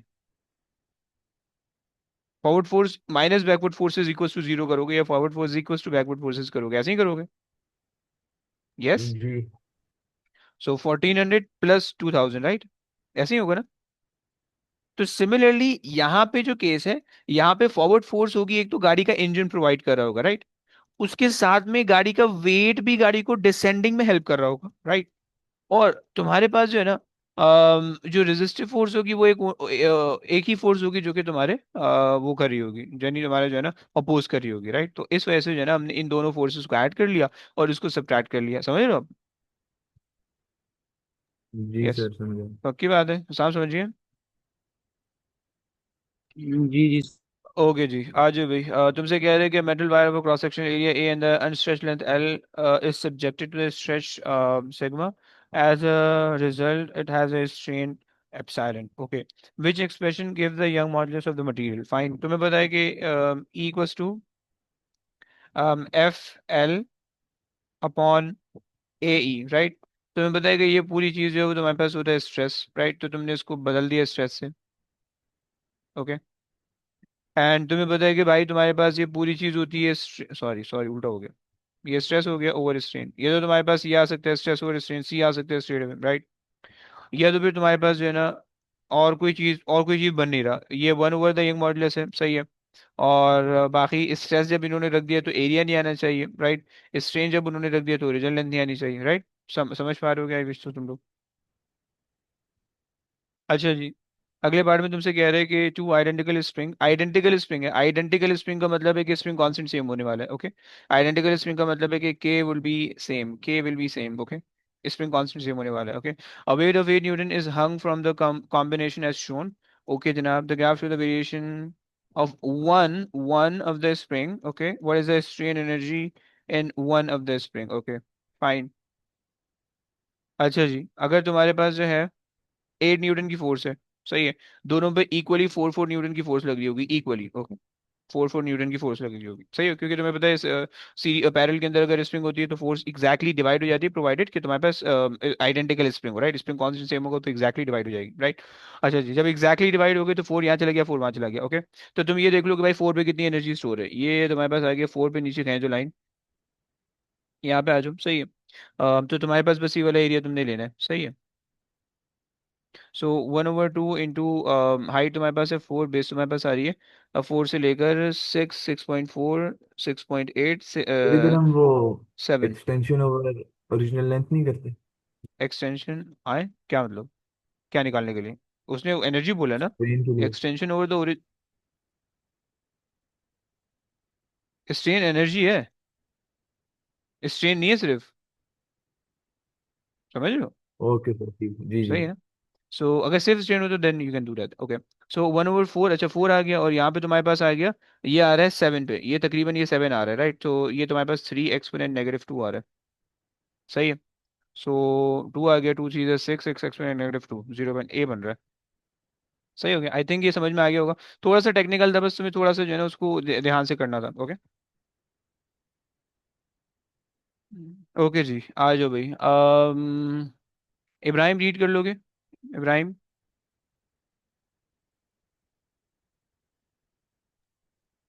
Two balls float on a surface of the sea. The balls are separated by a distance of 1.30 meter. A wave travels on the surface of the sea so that the ball moves vertically up and down. The distance between a crest and an adjacent trough of the wave is 0.9 meter. What is the phase difference between the two balls? Hmm, phase difference between the to ball मांग रहा है, अच्छा जी। है किसी को idea आ रहा है? गंदा सा क्वेश्चन है। सर चलो, sir zero one point point nine three into over two one करेंगे। Point eight into 360। है, जी एक दोबारा बताओ, दोबारा बताओ।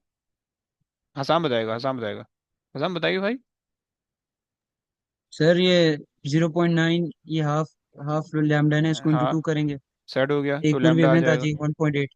सही है। तो फिर वो डिस्टेंस इनके बीच में 1.3 है, तो 1.3 ओवर 1.8 है, इंटू 360।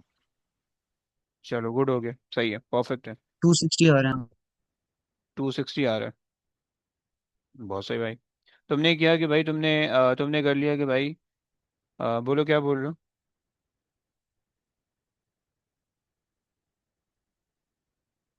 Into 360, right? क्योंकि तुम्हें ये दिख रहा है कि भाई this is half the wavelength, right? तुमने मल्टीप्लाई बाय 2 किया तो तुम्हारे पास फुल वेवलेंथ आ गई, सो लैम्डा तुम्हारे पास आ गया 1.8, राइट? दोनों के बीच में जो डिफरेंस है वेव का वो तुम्हारे पास आ रहा है 1.3 का, और तुमने 1.3 डिवाइड बाय 1.8 इंटू 360 कर दिया, तुम्हारे पास ये आ गया, फाइन। अच्छा जी, सर आपसे आप एक सेकंड, क्वेश्चन 20 पे जाएं। 20 पे जाए, चले आता हूँ। इधर हम फोर्स 8 न्यूटन नहीं ले सकते? फोर्स एट कैसे भाई? अच्छा, तुम्हारे जहन में क्या आ रहा है कि तुम क्यों लेना चाह रहे हो फोर्स एट? कोई रीजन आ रहा है या जैसे ऐसे ही फोर्स बोलो? सेम होगी ना, एक ही फोर्स एट अबे न्यूटन। अबे वो इस सीरीज के अंदर होता है ना, अगर सीरीज के अंदर होता है दो स्प्रिंग एक के ऊपर एक लगाओगे तो वो फोर्स सेम होगी पूरे पूरे उसके अंदर, राइट? लेकिन अगर तुम अलग अलग स्प्रिंग लगा रहे हो इस तरह से तो अगर चूंकि आइडेंटिकल स्प्रिंग है तो इस वजह से ना एग्जैक्टली इक्वली डिवाइड हो गई है। अगर स्प्रिंग कांस्टेंट डिफरेंट होता है ना तो फिर यहाँ पे कुछ और आती है, यहाँ पे कुछ और वैल्यू आती है, समझ रहे हो आप? इस वजह से मैंने फोर लिया क्योंकि उसने आंसर में कहा हुआ 1 के लिए निकाल दो आप। गेटिंग? जी सर, समझ गया। परफेक्ट हो गया। चलो जी आगे आ जाओ। आपसे कह रहा है कि which statement about the transfers of the longitudinal wave is not correct. Okay. Longitudinal wave can be used to demonstrate the diffraction.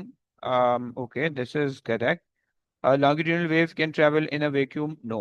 Yes, नहीं हो सकता. Transverse wave can form stationary wave. Yes, as well as longitudinal wave दोनों से stationary बन सकती हैं. Transverse waves can transfer energy. Yes, both can transfer energy. Okay. So तुम्हारे पास ये आ गया, चलो। अच्छा जी, तुमसे कह रहे हैं glass tube is closed at one end and has a loudspeaker at the other end. The stationary wave is formed with a node at the close end of the tube when the sound has a frequency F naught. There are no other nodes. Okay, तो इसका मतलब है कि F naught is basically the fundamental harmonic की फ्रीक्वेंसी। Okay, the frequency of the sound is then slowly increase. What is the frequency of the sound produces the next stationary wave? Okay, तुमसे बोला है सेकेंड हार्मोनिक निकाल दो, second harmonic निकाल दो, right? तुम्हें फॉर्मूला याद होना चाहिए कि हमने कहा था कि भाई जो जो भी एन हार्मोनिक है उसको जो है ना हम करते हैं एन टाइम्स एफ नॉट से, और यहाँ पे एन हमारे पास हो जाता है 1 3 5 7 9 एंड सो ऑन, राइट? ये हमने इसका एक फॉर्मूला भी बनाया था 2n-1 के हिसाब से, राइट? तो तुम वो भी इस्तेमाल कर सकते हो या जस्ट एन इस्तेमाल कर लो, तुम यहाँ पे वैल्यूज रख दो, सही है। सो एफ नॉट, और तुम्हारे पास आ जाएगा 3, आ जाएगा 3 F0। ओके, तो बस तुम्हारे पास ये आंसर बन जाएगा, सही हो गया। ये मैंने एक फॉर्मूला जो कि मैंने रटा हुआ था मैंने वो तुम्हें बता दिया, राइट? लेकिन अगर तुम्हें ये चीज नहीं, अब देखो ये आसान इसलिए क्योंकि आसान इसलिए हो गया क्योंकि ये फॉर्मूला हमने आसान किया हुआ है। अगर तुम्हें लंबी करनी है तो फिर तुम बोलोगे कि भाई अच्छा okay, quarter of the wavelength बन रही है पहले उसके अंदर, तो F naught is equal to 1 V/4 L, तुमने पहली इक्वेशन ये बनाई, सही है। फिर तुम जो है ना सेकंड हार्मोनिक के लिए बनाओगे, तुम्हें सेकंड हार्मोनिक के लिए पता है कि 3 V/4 L, राइट? अब देखो ये पूरी चीज तो सेम है, राइट? ये पूरी चीज तो इसके अंदर भी सेम है, राइट? इसके अंदर भी सेम है, तो हमने बस यहाँ पे 3 आ गया, 3 का डिफरेंस आ गया, राइट? तो ये तुम्हारे पास बस इस तरह से, राइट? अब अगर तुम्हें ये जो है ना बस सिंपल स्टेशनरी वेव का थोड़ा सा कॉन्सेप्ट है, अगर तुम्हें चैप्टर याद होगा तो तुम आराम से इसको वो कर पाओगे, राइट? अच्छा जी, Doppler's effect can be observed using the sound and the light, दोनों के लिए होता है, right? So A is a possible option. Okay, so चलो जी, which radiation could consist of the wavelength of the wave 5.5 nanometer visible light की होती है, सही हो गया। तुम्हें पता होना चाहिए कि 0.5 नैनोमीटर, अगर ये 0.5 है तुम चले जाओ 0.7 नैनोमीटर है। नहीं नहीं, 0.5 नैनोमीटर नहीं होगी, एक सेकंड मैं बना देता हूँ। सो तुम्हारे पास जो है 900, सॉरी 300 नैनो तो थ्री। ऐसे वाली नहीं होगी? अबे रोक तो, नहीं नहीं नहीं, दोनों में से कोई भी नहीं है, बता रहा हूँ, गलती हो गई मुझसे। सो 350 से लेकर तुम्हारे पास जो है 700 के आसपास जो है ये तुम्हारे पास नैनोमीटर के अंदर ये तुम्हारे पास होने वाली है विजिबल। ओके, अगर तुम इससे पीछे चले जाओ 350 से और पीछे चले जाओ, राइट? 300 चले जाओ, राइट? और 300 से चले जाओ फिर 30 तक, सही है। ये तुम्हारे पास आ जाएगा अल्ट्रा वायलेट यूवी, राइट? और या 3 तक चले जाओ तो यूवी बन जाएगा, राइट? फिर 30 से तुम और पीछे चले जाओ, 30 से 3 या पॉइंट 3 पॉइंट 5 तक चले जाओ तो तुम्हारे पास एक्सरे हो जाएगा, और फिर गामा रे और पीछे चले जाएगा। थाउजेंड थाउजेंड का डिफरेंस लेते हुए चलते रहो, सही है। तो तुम्हारे पास ये आ जाएगा, सही है। तो ये विजिबल नहीं होना चाहिए, एक्सरे होना चाहिए, राइट? अल्ट्रा वायलेट जो है वो 300 से जस्ट पीछे होता है, और गामा रे जो होगा वो पॉइंट वो नहीं टेरा नहीं, पीको के अंदर जा रहा होता है, सही हो गया। तो ये कहानी है। ओए होए टाइट। आ जाओ भाई, कोई रीड कर लेगा, खंसा कर लेगी, खंसा रीड कर लोगी please. A string is fixed between point P and oscillator M. Another string is fixed between M and point Q. M is midway between P and Q. The frequency of the oscillator is adjusted until a stationary wave is formed on both strings. The speed of the wave between P and M is twice the speed of the wave between M and Q. Which diagram would represent the stationary wave pattern? हम्म। अच्छा, वैसे इस stationary wave के अंदर twice speed, speed का थोड़ा सा difference आ रहा है, सही है। इन्होंने कहा कि the speed of the wave eight P is twice the speed of the wave eight Q, so Q पे स्पीड कम है, पी पे स्पीड ज्यादा है। नहीं, उल्टा हो गया, उल्टा हो गया, उल्टा हो गया, सही। स्पीड क्यू पे स्पीड ज्यादा है, यहाँ पे ट्वाइस है और यहाँ पे हाफ है, राइट। तुम्हें पता है कि जहाँ पे स्पीड ज्यादा होती है वहां पे हार्मोनिक ज्यादा बनते हैं, सही है, वहां पे लूप्स ज्यादा बन रहे होते हैं, सही है। और जहाँ पे हार्मोनिक, जहाँ पे स्पीड कम होती है वहां पे लूप्स कम सर बनते हैं। पी एंड एम पे ट्वाइस नहीं है? हाँ, पी एंड एम पे वो लेफ्ट तरफ ट्वाइस होगा ना? गलत हुआ क्या? उसने कहा कि the speed of the wave between P and M is twice the speed, हाँ सही कह रहे हो यार। तो यहाँ पे जो है तुम्हारे पास जो है तुम्हारे पास जो भी स्पीड है उसका जो है ना ट्वाइस द स्पीड होने वाली है यहाँ पे, सही हो गया। अच्छा जी, और अगर तुम स्पीड को रिलेट करो वेवलेंथ से या लूप से, so v equals to, so f is equals to N V over 4l, नहीं 2l हो जाएगा यहाँ पे, वैसे इक्वेशन तो ये बन रही है 2l की, राइट। अच्छा जनाब, अब तुम ये देख लो कि भाई जहाँ पे स्पीड ज्यादा है, सही है, वहां पे फ्रीक्वेंसी तुम्हें क्या मिलनी चाहिए, ज्यादा मिलनी चाहिए। फ्रीक्वेंसी ज्यादा मिलने का मतलब ये है कि, नहीं यार इससे तो अजीब सा रिलेशन बन जाएगा। सर हाँ हाँ। फ्रीक्वेंसी है कि ऑसिलेटर से, तो वो तो ए कांस्टेंट हाँ, रहेगी मैं ना। वही सोच रहा हूँ, एक सेकंड एक सेकंड। अंटिल दिस हम डायरेक्ट v इक्वल्स हम टू एफ लैम्डा से नहीं कर सकते? हैं, चलो उससे कर लो। वो मुझे बेसिकली वही लेके आना है, V equals to F lambda, अगर ले आओ ये कांस्टेंट है, सही है, so V is directly proportional to lambda. So जहाँ पे स्पीड ज्यादा होगी, जहाँ पे स्पीड ज्यादा होगी वहाँ पे वेवलेंथ ज्यादा होगी, यहाँ पे स्पीड ज्यादा है तो यहाँ पे वेवलेंथ ज्यादा होगी, सही है। तो यहाँ पे, यहाँ वाला आपको वेव इस तरह से दिखेगी, यहाँ पे स्पीड कम है तो यहाँ पे वेवलेंथ कम होगी, परफेक्ट हो गया, ए बन रहा है, सही होगी। सर सही ये हो, रिपीट कर देंगे, ये क्या किया आपने? देखो सिंपल सा, सिंपल सा, भाई V equals to F lambda लगा लो, सही है। V equals to F lambda, कोई नई होशियारी नहीं नापनी, सही है। तुम्हें पता है कि भाई सेम वाइब्रेटर है, सही है, तो फ्रीक्वेंसी तो सेम होनी चाहिए, राइट, क्योंकि तुम वाइब्रेटर चेंज नहीं कर रहे हो, फ्रीक्वेंसी सेम होगी, राइट, थ्रू आउट जो भी पी एम क्यू सबकी फ्रीक्वेंसी सेम होने वाली है, राइट। लेकिन स्पीड चूंकि तुमने डिफरेंट रखी हुई है, तो जहां पे स्पीड ज्यादा होगी वहां पे वेवलेंथ ज्यादा होगी, राइट। वेवलेंथ ज्यादा होने का मतलब है लूप बड़ा बनेगा, राइट। और जहां पे स्पीड कम होगी वहां पे वेवलेंथ कम होगी, वहां पे लूप छोटा बनेगा, समझ रहे हो आप? जी सर। बस ये कहानी है, सही है। चलो जी, आ जाओ। A water wave in a ripple tank is diffracted as it passes through a gap in a barrier. Which two factors affect the angle of the diffraction? Gap affect कर देता है, सही है। और एजेस अफेक्ट कर लेते हैं, सही, ये कुछ अफेक्ट कर लेता है, वेवलेंथ अफेक्ट करती है, राइट। एम्पलीट्यूड, एम्पलीट्यूड कुछ भी नहीं करता। The amplitude and the frequency, नहीं एम्पलीट्यूड तो नहीं करता, सही है। फ्रीक्वेंसी यस करेगी, वेवलेंथ की वजह से करती है, क्योंकि फ्रीक्वेंसी और वेवलेंथ रिलेटेड होती है। एम्पलीट्यूड नहीं करने वाला है। The wavelength and the amplitude of the incident wave, amplitude still नहीं कर रहा है, सही है। The wavelength of the incident wave and the width, okay, ये दो चीजें कर रही है, सही। ये दोनों चीजें आपने बतानी है, सही है। वेवलेंथ, फ्रीक्वेंसी, स्पीड, विड्थ और थिकनेस ऑफ द स्लिट, ये सब चीजें कर रही होती है, राइट। स्पीड आपके पास होती है, right. Thickness, thickness of the gap, सही है। ये सब चीजें जो है ना आपके पास जो है वो वेरी कर रही होती है, सही। इसकी वजह से जो है ना डिफ्रैक्शन वेरी कर रहा होता है, ओके। अरे यार ये बड़ा गंदा क्वेश्चन था। आ जाओ बेटा, मूवी रीड कर लो। Light of wavelength lambda is incident normally on two narrow slits S1 and S2, a small distance apart. Bright and dark fringes are observed on a screen a long distance away from the slits. The nth dark fringe from the central bright fringe is observed at point P on the screen. Which equation is correct for all positive values of n? जनाब, सही हो गया। ये वो path difference equals to n lambda वाली equation. है, अच्छा इन्होंने by the way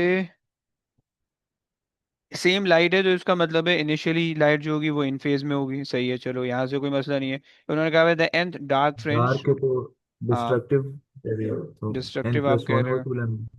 n+1/2 lambda है यार। एक सेकेंड। उसकी जो डी आप आ रही है वैसे, जो आपके पास एन ये प्लस होगा वन और टू पाथ लैम्डा। डिफरेंस, अभी डी नहीं होता इसका ऑप्शन, जो बिल्कुल स्ट्रेट फॉरवर्ड लगते हैं इसका ऑप्शन ये नहीं है। इसका ना तो ये होगा ना तो इसका ये होगा, सही। ये दोनों तो स्ट्रेट फॉरवर्ड लग रहे हैं, ये तो नहीं होंगे, सही है। सो S1 पी, सही है। और बल्कि S2 पी कर लो, सही है। S2 P, S2 P -S1 P आ गया पार्ट डिफरेंस, ओके। अच्छा जी, अब आपने ये करना है अच्छा जी, the nth dark fringe, okay. And dark fringe का मतलब ये कि यहाँ पे सेंट्रल ब्राइट फ्रिंज है, और फिर उसके बाद जो है ना ये हमारे पास आ गया एन, ये आ गया N1, ओके। फिर उसके आएगा जो ब्राइट फ्रिंज आएगा वो उसके बाद 1 होगा, राइट। फिर उसके बाद जो है ना फर्स्ट ब्राइट फ्रिंज के बाद जो है ना सेकंड डार्क फ्रिंज आ जाएगा, सही है। अच्छा जनाब, तो सही हो गया। और 1/2 लैम्डा तो आ रहा होगा, सही है। अब अगर हम कर लें पाथ रेफरेंस के लिए, अगर हम लगा लें,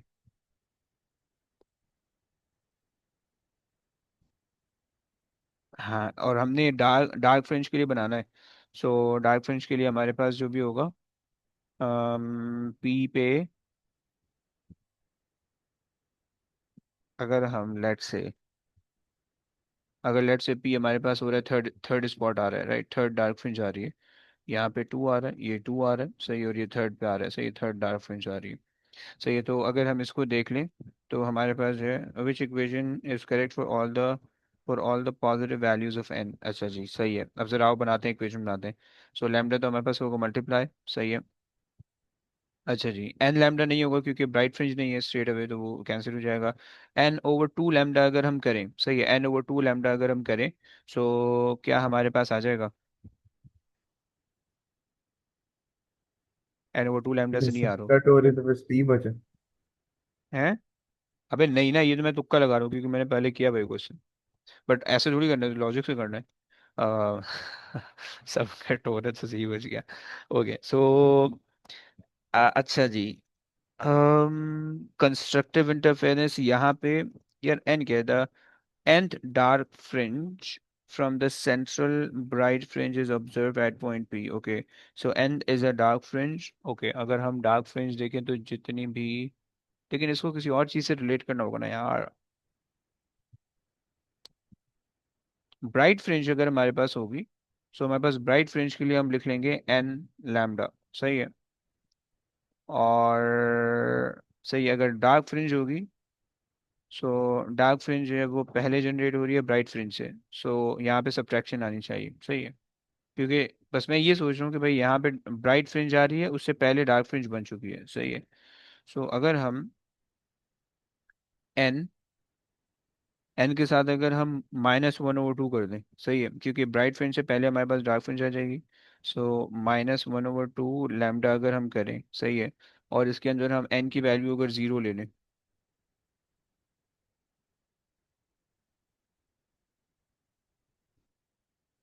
ओके, एन की वैल्यू, एन तो डार्क फ्रिंज है ना, तो फर्स्ट डार्क फ्रिंज हमारे पास अगर आएगा, सो 0.15 आ जाएगा, सही है। सेकंड डार्क फ्रिंज आ जाएगा तो 1.5 आ जाएगा, अच्छा सही है। इसको अगर एक्सपेंड करो, सो फर्स्ट डार्क फ्रिंज में अगर एन की वैल्यू मैं 1 ले लूँ, सही है। एन की वैल्यू मैं 1 ले लूँ तो मेरे पास आ जाएगा लैम्डा लैम्डा बाई 2, ओके, सही है। और एन की वैल्यू अगर मैं 2 ले लूँ, एन की वैल्यू अगर मैं 2 ले लूँ, सही है, अगर मैं एन की वैल्यू 2 ले लूँ तो मेरे पास जो आ जाएगा वो आ जाएगा 3 लैम्डा बाई 2, समझ रहे हो। अगर एन की वैल्यू मैं 3 ले लूँ तो मेरे पास आ जाएगा 5 lambda by 2, okay.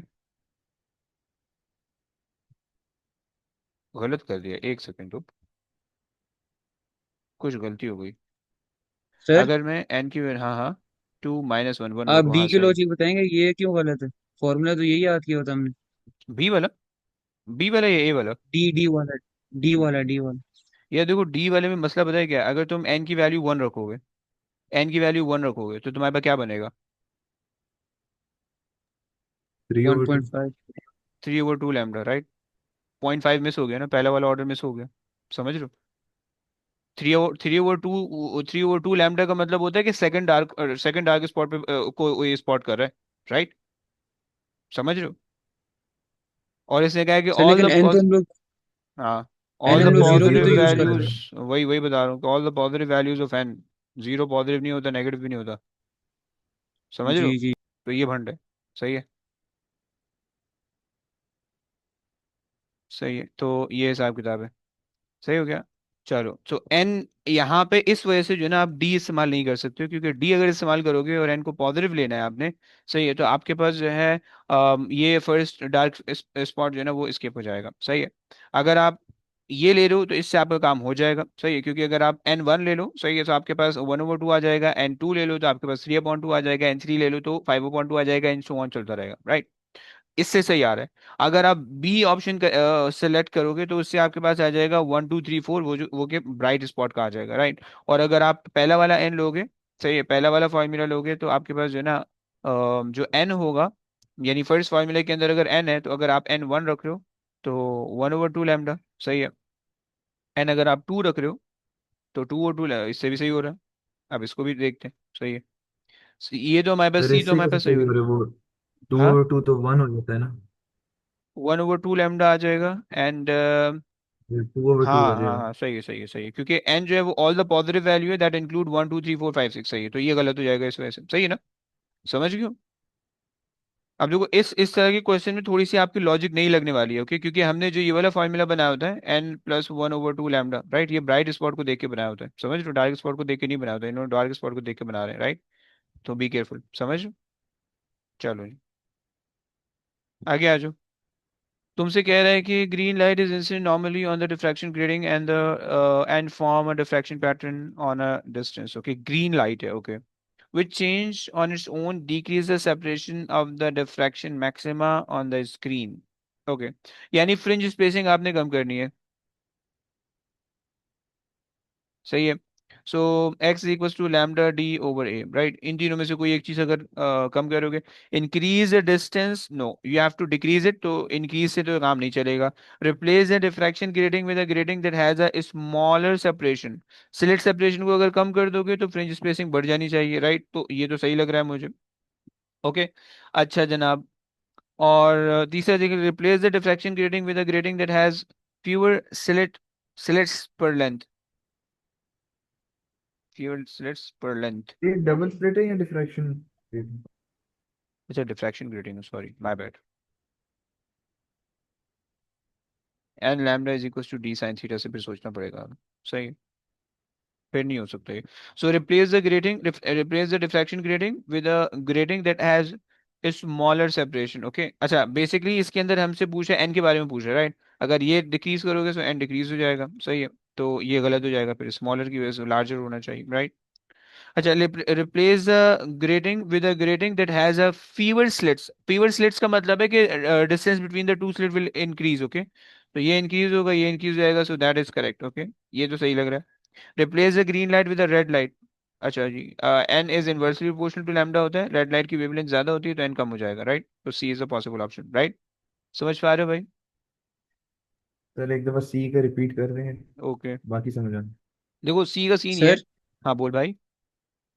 N decrease करना था मैं। एन डिक्रीज करना है, हाँ जी। तो फिर डी कैसे गलत है, लैम्डा इंक्रीज हो रहा है वो। अच्छा, ऐसा हो जाएगा।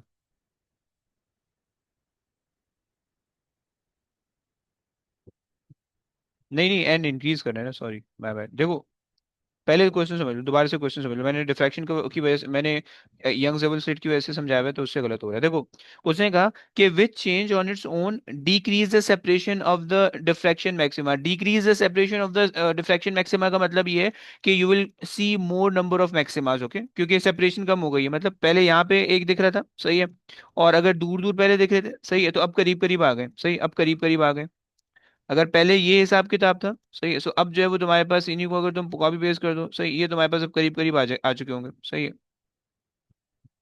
ये तुम्हारे पास इस तरह से होगा, ये अब इस तरह से आ जाएगा, राइट? करीब करीब होगा, तो जब करीब करीब होगा तो ऑब्वियस सी बात है भाई, तुम्हारे पास जो है ना ज्यादा नंबर ऑफ सेपरेशन दिख, ज्यादा नंबर ऑफ ऑर्डर्स दिख रहे होंगे, राइट? सो हमें ऑर्डर्स इंक्रीज चाहिए, हमें ऑर्डर ज्यादा चाहिए, सही है, और हमें जो है ये नहीं चाहिए, क्या बोलते हैं अपना, ऑर्डर ज्यादा चाहिए, बस ऐसा सोच लो, सही।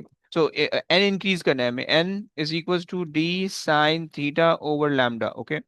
सो एन हमें इंक्रीज करना है, सही है। जब हमें एन इंक्रीज करना है तो उसकी वजह से जो है ना, सी में आपसे कह रहे हैं replace the deflection grating with a grating that has a fewer slits per length. अच्छा, अब देखो फीवर, अगर लेट से मेरे पास ये स्लिट आ रही है, इससे मैंने रिप्लेस कर दिया, this is my new slit, okay. Older slit जो मेरे पास थी वो मेरे पास थी ऐसी, सही है।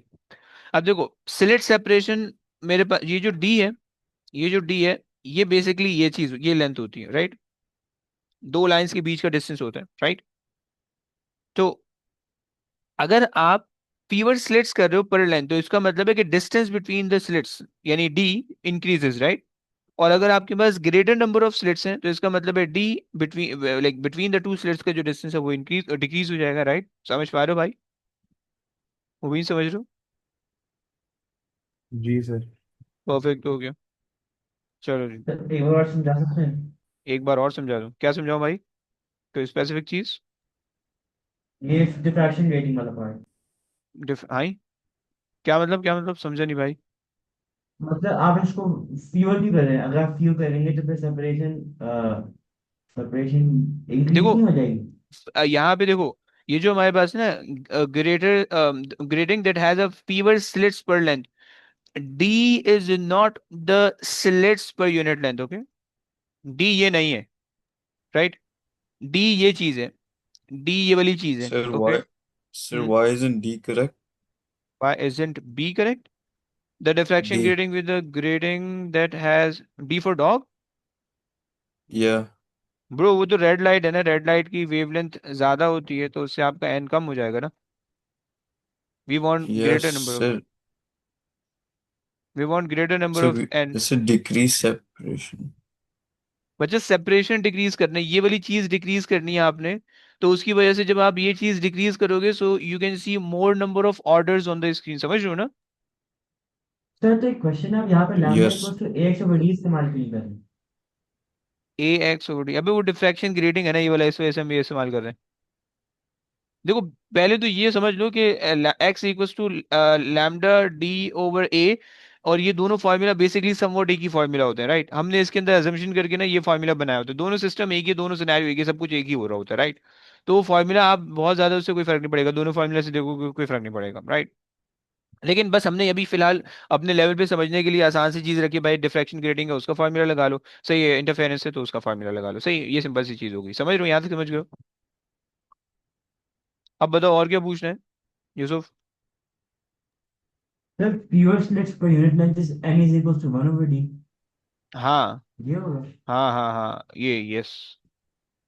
तो number of fewer slits is N, तो मतलब फिर डी देखो की बेसिकली जो है ना, वैल्यू अगर की आप इस चीज को सेपरेशन। पिक कर पा रहे हो तो उसके उस कंडीशन में फॉर्मूला ऐसे ऐसे बन जाएगा, right.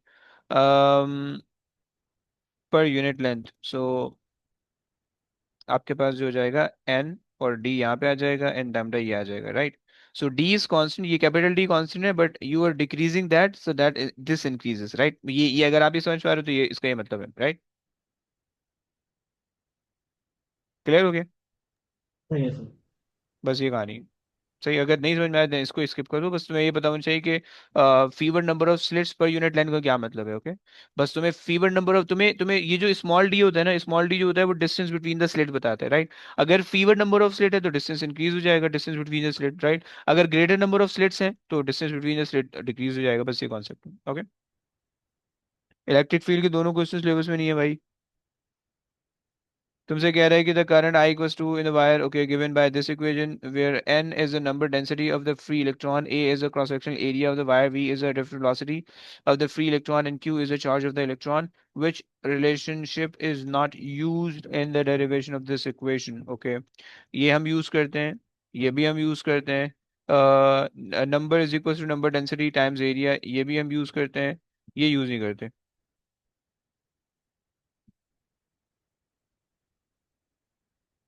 Volume is equal to sir वो number density into volume sir होता है। वो नंबर नंबर डेंसिटी। डें हाँ हाँ हाँ, सही कह रहे हो। एरिया आ रहा है ना, ये ये गलत गलत हो होगा। जाएगा, गलत हो जाएगा, गलत हो जाएगा।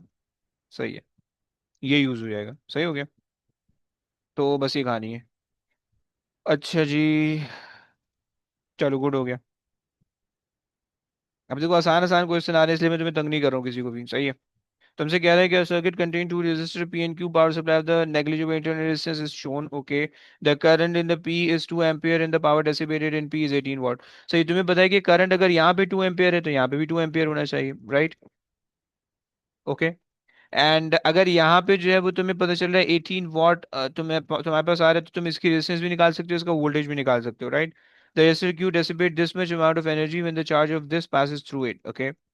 What is the electromotive force, okay fine. अच्छा जी, तो हमने इलेक्ट्रोमोटिव फोर्स का मतलब है ईएमएफ निकालनी है, किरचॉफ का लॉ लगा के पी के क्रॉस वोल्टेज क्यू के क्रॉस वोल्टेज दोनों को ऐड अप करना है, right. So power is equal to I V कर लो फॉर पी, सही है, for the resistor P. So power is 18 divided by 2 is equal to V, आ जाएगा 9, ओके। यहाँ पे मेरे पास वोल्टेज आ गया 9 वोल्ट, सही है। अच्छा जनाब, करंट यहाँ पे एंटर हो रहा है 2 एम्पियर का, सही है। इन्होंने एनर्जी दी हुई है हमें, सही है, और Q equals to I T अगर हम यूज़ कर लें, सही है। सो हमारे पास जो होगा, करंट हमारे पास आ गया 2 का, चार्ज हमारे पास आ गया 40 का चार्ज आ गया। अच्छा एक सेकेंड, ये भी फॉर्मूला यूज़ कर सकते हैं, voltage is equal to energy और चार्ज भी हम यूज़ करते हैं ना। सो वोल्टेज हमें निकालना है, सो एनर्जी हमारे पास है 240, 240 डिवाइडेड बाय कूलम हमारे पास आ रहा है, ये आ रहा है, सही है, 4 1 4 6, सही है। तो यहाँ पे मेरे पास आ रहा है 6 15 बन रहा है मेरे ख्याल से, सही हो गया। चलो, इसके अंदर मेरे ख्याल से और दूसरे पॉसिबल वेज भी हो सकते हैं बट उसमें लंबी हो जाएगी, सही है। तो इसीलिए जो है उसको स्किप कर सकते हो तुम, फाइन। अच्छा जनाब, तो आपसे कह रहे हैं कि the characteristic of the two electrical component P and Q R shown. तुम्हें पता है कि पी जो है वो कोई वो होने वाला है, रेजिस्टर होने वाला है, ओमिक ओमिक कंडक्टर। और क्यू तुम्हारे पास जो है ना कोई नॉन ओमिक कंडक्टर है, प्रॉबेबली समथिंग समथिंग, डायोड वायोड तो नहीं लग रहा मुझे, ऑल्दो डायोड का ग्राफ ऐसे होता है, बट चलो फाइन, कोई भी हो सकता है, ओके। तुमसे कह रहे हैं which statement is correct for the current, सही है। For a current of 0.5 ampere the power dissipated in P is double, okay. For the current of 0.5 ampere, 0.5 ये रहा, power is double, okay। P is equals to IV के हिसाब से देख लो, सही है। सो पावर बेसिकली अगर करंट 0.5 रख रहे हो constant, so the power dissipated in Q is double than P, सही, आई थिंक सो, ये लग रहा है, सही है, ये मुझे सही लग रहा है। अच्छा जी, आगे देख लेते हैं। For the current of 1.9 ampere, for the current of 1.9 ampere यहाँ पे कहीं पे आ रहा होगा, सही है। The resistance of Q is approximately half that of P, ऐसा तो नहीं होने वाला है। Q Q की ज्यादा हो रही है क्योंकि तुम देख रहे हो कि Q का ग्रेडियंट इंक्रीज हो रहा है, राइट। सो Q का ग्रेडियंट इंक्रीज हो रहा है तो Q की रेजिस्टेंस भी इंक्रीज हो रही होगी, राइट। P से ज्यादा रेजिस्टेंस है Q की at this point, right. This is not possible. अच्छा उल्टा हो गया यार, sorry sorry sorry, my bad.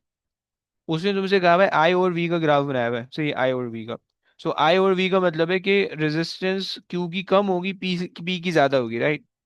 So but half और डबल का रेशियो तो तुम्हें नहीं लग रहा होगा, सही है, लेकिन पता नहीं, हो भी सकता है। लेकिन उसके लिए तुम्हें निकालना पड़ेगा, सही है। तुम 1.9 पे तुम देख लो कि भाई 1.9 पे कितनी जो भी वैल्यू आ रही है, वन कोई भी यहाँ पे ना, कोई भी वैल्यू अज्यूम कर सकते हो 1.9 पे, यहाँ पे कुछ ना कुछ आ रहा होगा, राइट। 7.5 ले लो, right. 1.9, sorry, so 7.5 divided by 1.9 कर दो, राइट। एंड दोनों की इक्वल आ रही होगी उस पॉइंट पे, सही है। ये थोड़ी सी just around somewhere around equal आ रही होंगी, राइट। तो ये सही नहीं आ रहा। The resistance of Q increases as the current in it increases, the resistance of Q increases at the current, okay, 1 over the gradient आपके पास रेजिस्टेंस है, सही है। अगर आपका करंट इंक्रीज हो रहा है तो रेजिस्टेंस जो है, अगर करंट इंक्रीज हो रहा है जैसे जैसे ऊपर जा रहे हो, ग्रेडियंट इंक्रीज हो रही है तो रेजिस्टेंस डिक्रीज होने वाली है, ओके। उल्टा रिलेशन आ रहा है, सही हो गया, ये आ गया। P is a fix resistor and Q is a filament lamp, filament lamp ऐसा नहीं होता, फिलामेंट लैम्प यूं होता है, ओके। तो इस वजह से ये गलत है, सही है। So A is the only possible option, सही हो गया। तो आप इससे पे वाला क्वेश्चन दिखा सकते हैं एक बार? क्या दिखाऊं? 33 वाला, 33 एक बार दिखा सकते हैं? हम्म। अम, सही, ठीक सही हो गया। चलो जी, आ जाओ, है। जी। आगे आ जाओ भाई, कोई रीड कर ले भाई, कौन रीड करेगा? रुबायत रीड कर लेगा। रुबायत, रुबायत रीड कर सकते हो क्या? या Two copper okay. wires S and T of equal length are connected in parallel. Wire S has a diameter of 3 millimeters, wire T has diameter of 1.5 millimeters. A potential difference is applied across the ends of this parallel arrangement. What is the value of the ratio current S over current in? हम्म। अच्छा, वैसे आपको ये पता है कि आपके पास जो है वोल्टेज पैरेलल के अंदर सेम होता है, सही है। और क्या फॉर्मूला हम यूज़ कर लें? कॉपर वायर है और करंट हमें चाहिए है। वायर के डायमीटर डिफरेंट है, potential R difference is equals to apply. rho L over A Rho करके L over A. Rho R L की जगह over V A over I लिखते हैं। है। R is equal to rho L over A.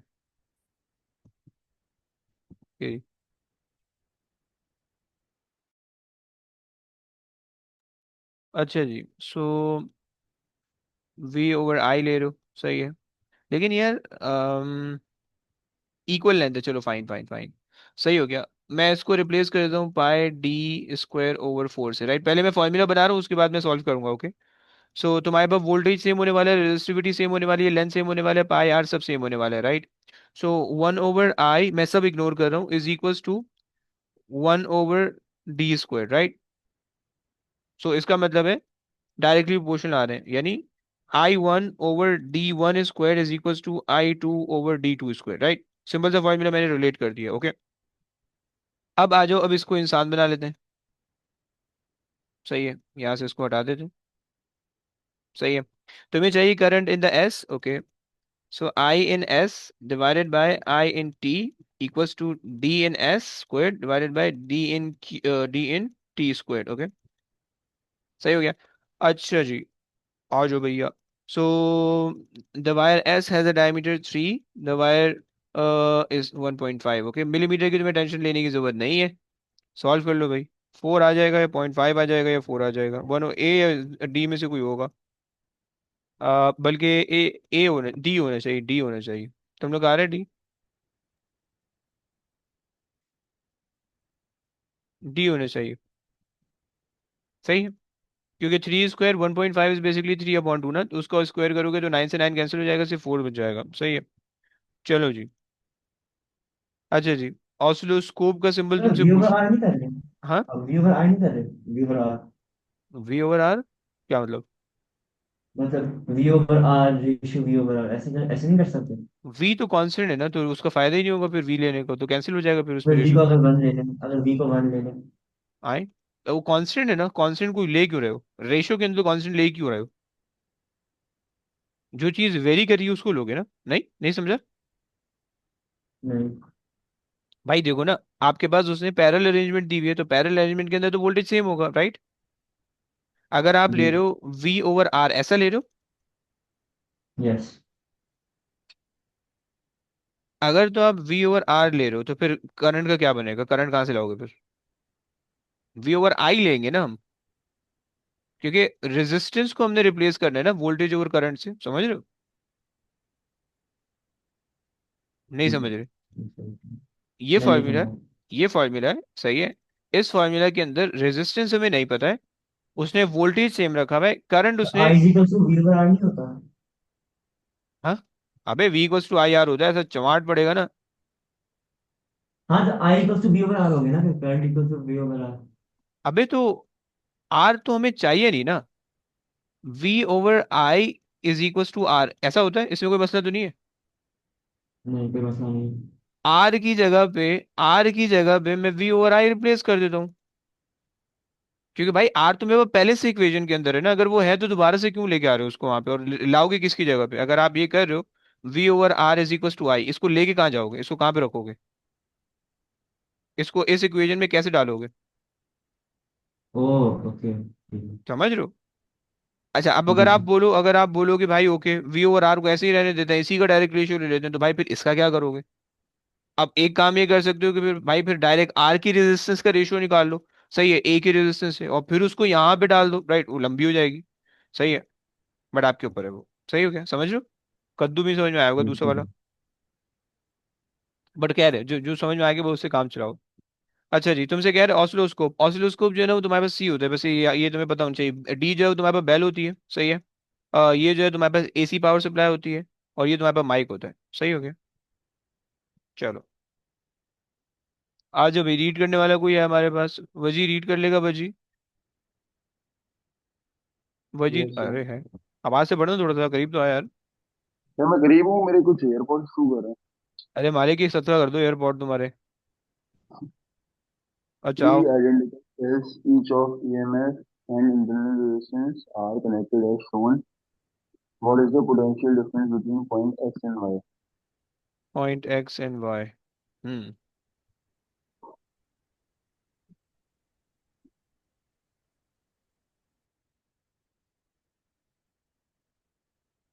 अच्छा जनाब, क्या हो सकता है? क्रिएटिन सही है जी। और यहाँ पे मेरे पास what is the potential difference between X and Y. ये तो बड़ा अजीब सा क्वेश्चन है यार।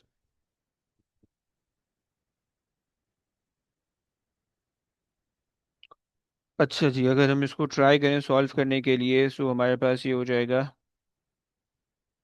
अगर हम करंट की डायरेक्शन ये ले लें, तो ये करंट की डायरेक्शन ये ले लें, सही है। तो हमारे पास आ जाएगा -ER। -E यहाँ से आ जाएगा, सही है। और वही यहाँ से जाएगा। सो यहाँ पे भी -E हो जाएगा, यहाँ भी -E हो जाएगा। अब सारी बैटरीज जो हैं वो एक ही उसके अंदर लगी हुई है।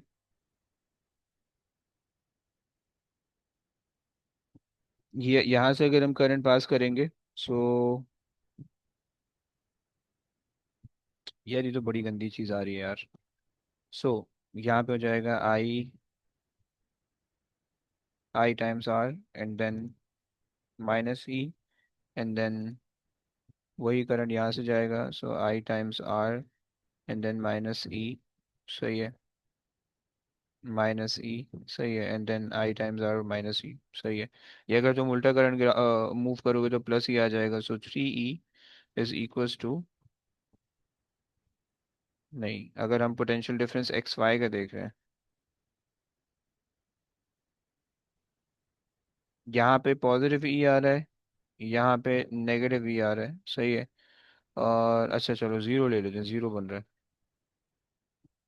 अगर तुम पॉइंट एक्स पे देखो, सो पॉइंट एक्स पे जो डिफरेंस आएगा वो यहाँ पे पॉजिटिव ई आ रहा है और यहाँ पे नेगेटिव ई आ रहा होगा, सही है। और अगर तुम यहाँ पे देखो वाई पे, सो यहाँ पे नेगेटिव ई आ रहा है और यहाँ पे पॉजिटिव ई आ रहा है, सही है।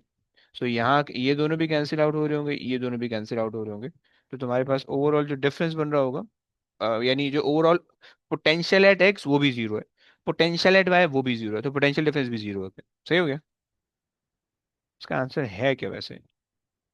37, 37। अरे भैया हैवी हो गया, 37 का ये बन रहा है, फाइन। चलो सही हो गया।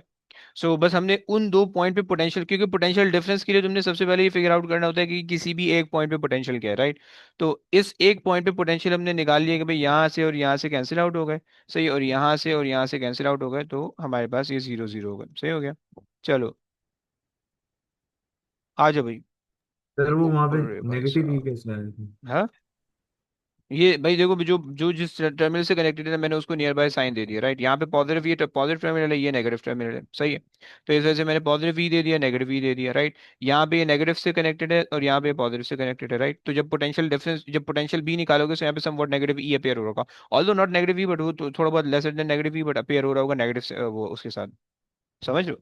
लेकिन वो एक ही डायरेक्शन में ही ट्रैवल करेगा, पॉजिटिव से नेगेटिव। हाँ तो मतलब क्या, मतलब समझा नहीं, मैं अगर कहना क्या चाह रहा हूँ। पॉजिटिव से नेगेटिव चलना है राइट साइड पे, फिर क्या सेम ही आएगा आंसर? यार करंट को नहीं लो ना, उसमें करंट को ले लोगे तो फिर वो पूरा किरचॉफ लॉ बन जाएगा ना, उसमें पोटेंशियल डिफरेंस नहीं आ पाएगा। समझ रहे हो, क्योंकि हमें दो पॉइंट के बीच में काम कर रहे हैं ना, तो वो दो पॉइंट के बीच में काम हो नहीं पाएगा उसके बजाय, उसके बगैर। समझ पा रहे हो? अच्छा, वो किरचॉफ लॉ नहीं लगाना इसमें? किरचॉफ लॉ ना लगाओ ना, उसका फिर फायदा नहीं हो रहा ना किरचॉफ लॉ का। सही हो गया। जी सर। चलो ठीक है। ओके। आ जाओ भाई। गंदी चीज आई है, यूसुफ के खाते में आ गई है। यूसुफ को बड़े शौक है इन चीज़ों के। यूसुफ बेटा रीड कर लो। Yeah, अच्छा. Potential difference across two resistors of resistance R1 and R2 are compared using the potentiometer wire. Uniform resistant wire. On the electrical circuit shown, one terminal of a galvanometer is connected to one. है galvanometer तो आना ही नहीं है, वो हमारे पर में आ गया ना. अच्छा तुम मतलब ईमान लिया मेरी इस बात पे? अरे बस आ भैया। गया ना वो एक बार. दो अच्छा बार क्यों आएगा वो? चलो ये भी The सही है। galvanometer reads zero when its other terminal is connected to a point that is a distance 60 centimeters from one end of the potentiometer. One terminal of a second galvanometer is connected to point pi. This galvanometer reads zero when its other terminal is connected to a point that is distance of 80 meters from the same end of the potentiometer wire. Okay. Ratio R2/R1। हम्म। अच्छा जनाब।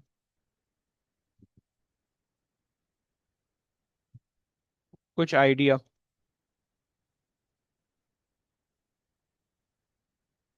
सही है।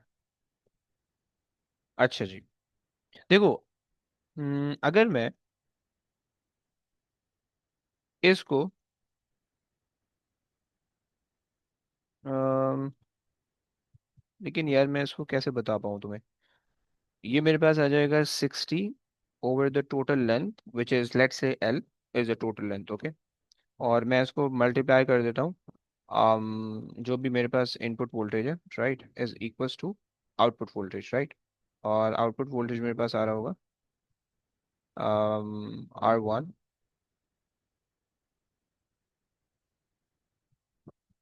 सही है। ये तो बहुत ज़्यादा कॉम्प्लिकेटेड हो जाएगा यार। R1 + R2 टाइम्स जो भी इसका इनपुट वोल्टेज होगा। सही है। ये E1 ले लो, ये E2 ले लो। एक सेकंड दो, जरा मुझे इसको सॉल्व कर दो, देखते हैं कि क्या बनता है। अच्छा जी, दूसरा टर्मिनल जो है वो मेरे पास इसका डिफरेंस आ रहा है। इसका जो पोटेंशियल होगा और इसका जो पोटेंशियल होगा।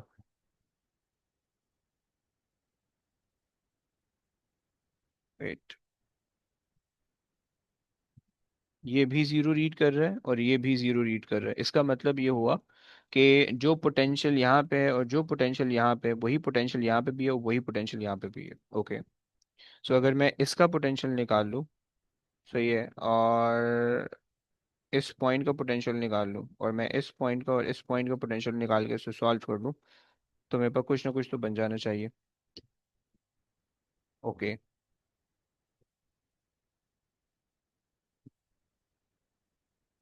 इसका पोटेंशियल, लेकिन टोटल भी नहीं दिया हुआ। अच्छा और कुछ कर सकते हैं हम। 80 और 60 potential different using a uniform wire.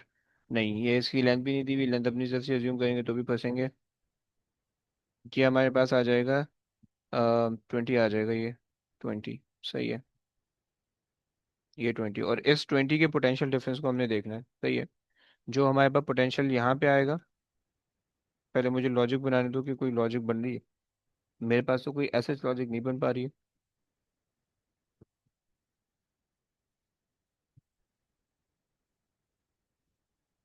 इसका आ गया 60 डिवाइडेड बाय जो भी टोटल लेंथ है। सही है।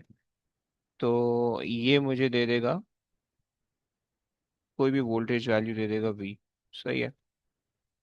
और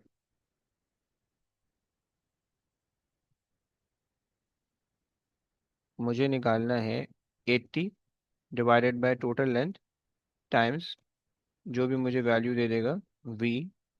सर थोड़ा बहुत मुझसे हो गया, मैं बताऊं. है, बताओ बताओ। ये हो गया। तो आपकी पहले मेथड ठीक कर लें. आप उसमें नीचे लिखें R2/R1 + R2 = 20 over L into E1. फिर बस आप उसको R1 + R2 दोनों में कैंसिल कर दें. फिर R1/R2 कर लें, फिर आप बस L कैंसिल कर लें, तो आपको बस आंसर आ जाएगा. आई। दोबारा दोबारा। मतलब लाइक फिर R2/R1 + R2 अगर लिखेंगे, फिर आप दोनों के अंदर R1 + R2 कैंसिल करके E1 कैंसिल करके फिर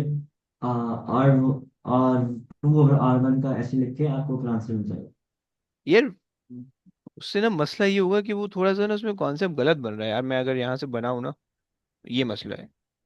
अगर मैं यहाँ पे जैसे मैं R1 ले रहा हूँ, सही है, अब मुझे इस पॉइंट पे, मतलब इन दो पॉइंट पे मेरे पास पोटेंशियल जीरो आ रहा है, सही है, और इन दो पॉइंट पे मेरे पास पोटेंशियल जीरो आ रहा है, सही है। तो ये मसला है, सही है, और यहाँ पे मुझे R2/R1 चाहिए, सही है। लेकिन जो चीज़ मैं सोच रहा हूँ ना वो बहुत लंबी लग रही है मुझे, इस वजह से मैं करना सर नहीं चाह रहा। बोलो। अगर तो आप रो एल अपॉन ए करें, हम्म। ए की एरिया कट जाएगा दोनों का, हम्म। एंड तो मेरा 60/20 आ रहा है। अम्म लेकिन क्योंकि रेजिस्टेंस एरिया किसकी ले रहे हो, रेजिस्टेंस किसकी ले रहे हो? वो R1 और R2 बोला ना, नहीं R2 और R। देखो ना, अगर आप ρL/A वाला फॉर्मूला लगा रहे हो तो जिस वायर की रेजिस्टेंस होगी उसी वायर का उसी वायर की लेंथ भी लोगे ना, राइट? रेजिस्टेंस इसकी ले रहे हो और लेंथ उसकी ले रहे हो तो गलत नहीं हो जाएगा? जी जी। लेकिन अगर हम उसी को रेशो बना लें, अगर हम ये कह दें कि भाई हमारे पास जो इनकी रेजिस्टेंस का रेशो होगा वही इनकी रेजिस्टेंस का रेशो बराबर होगा, राइट? यानी रेशो ऑफ द रेजिस्टेंसेस बराबर होंगे। तो अगर हम उससे कहें, क्योंकि अगर रेशो ऑफ द रेजिस्टेंसेस बराबर होंगे तो ratio of the potential difference बराबर आएगा, और आपके पास जो है जब पोटेंशियल डिफरेंस निकालोगे तो जीरो आ जाएगा, सही है। तो अगर हम ले लें कि भाई रेशो ऑफ द रेजिस्टेंसेस, यानी हमारे पास आ जाएगा 80/60, रेशियो ऑफ द रेजिस्टेंसेस। नहीं ना यार, इससे भी नहीं बनेगा। नहीं यार, ये बहुत अजीब से जा रहा है यार।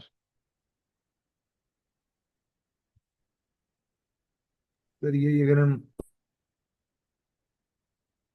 वो रोयल ओवर ए लगाएं और R2 की जो लेंथ है वो 20 है और R1 की 60 है, अच्छा एक तो सेकंड, मैं ना एक चीज 20 में और मुझे 60 लगाएं। 20, अच्छा ऐसा कर लो, एक सेकंड। उन्होंने कहा है one terminal of the potential, one terminal of the second galvanometer is connected to wire, this galvanometer reads zero when its other terminal is connected to the point that is 80 centimeter from the same end of the potentiometer, उसने कहा same end from the potentiometer ना। तो है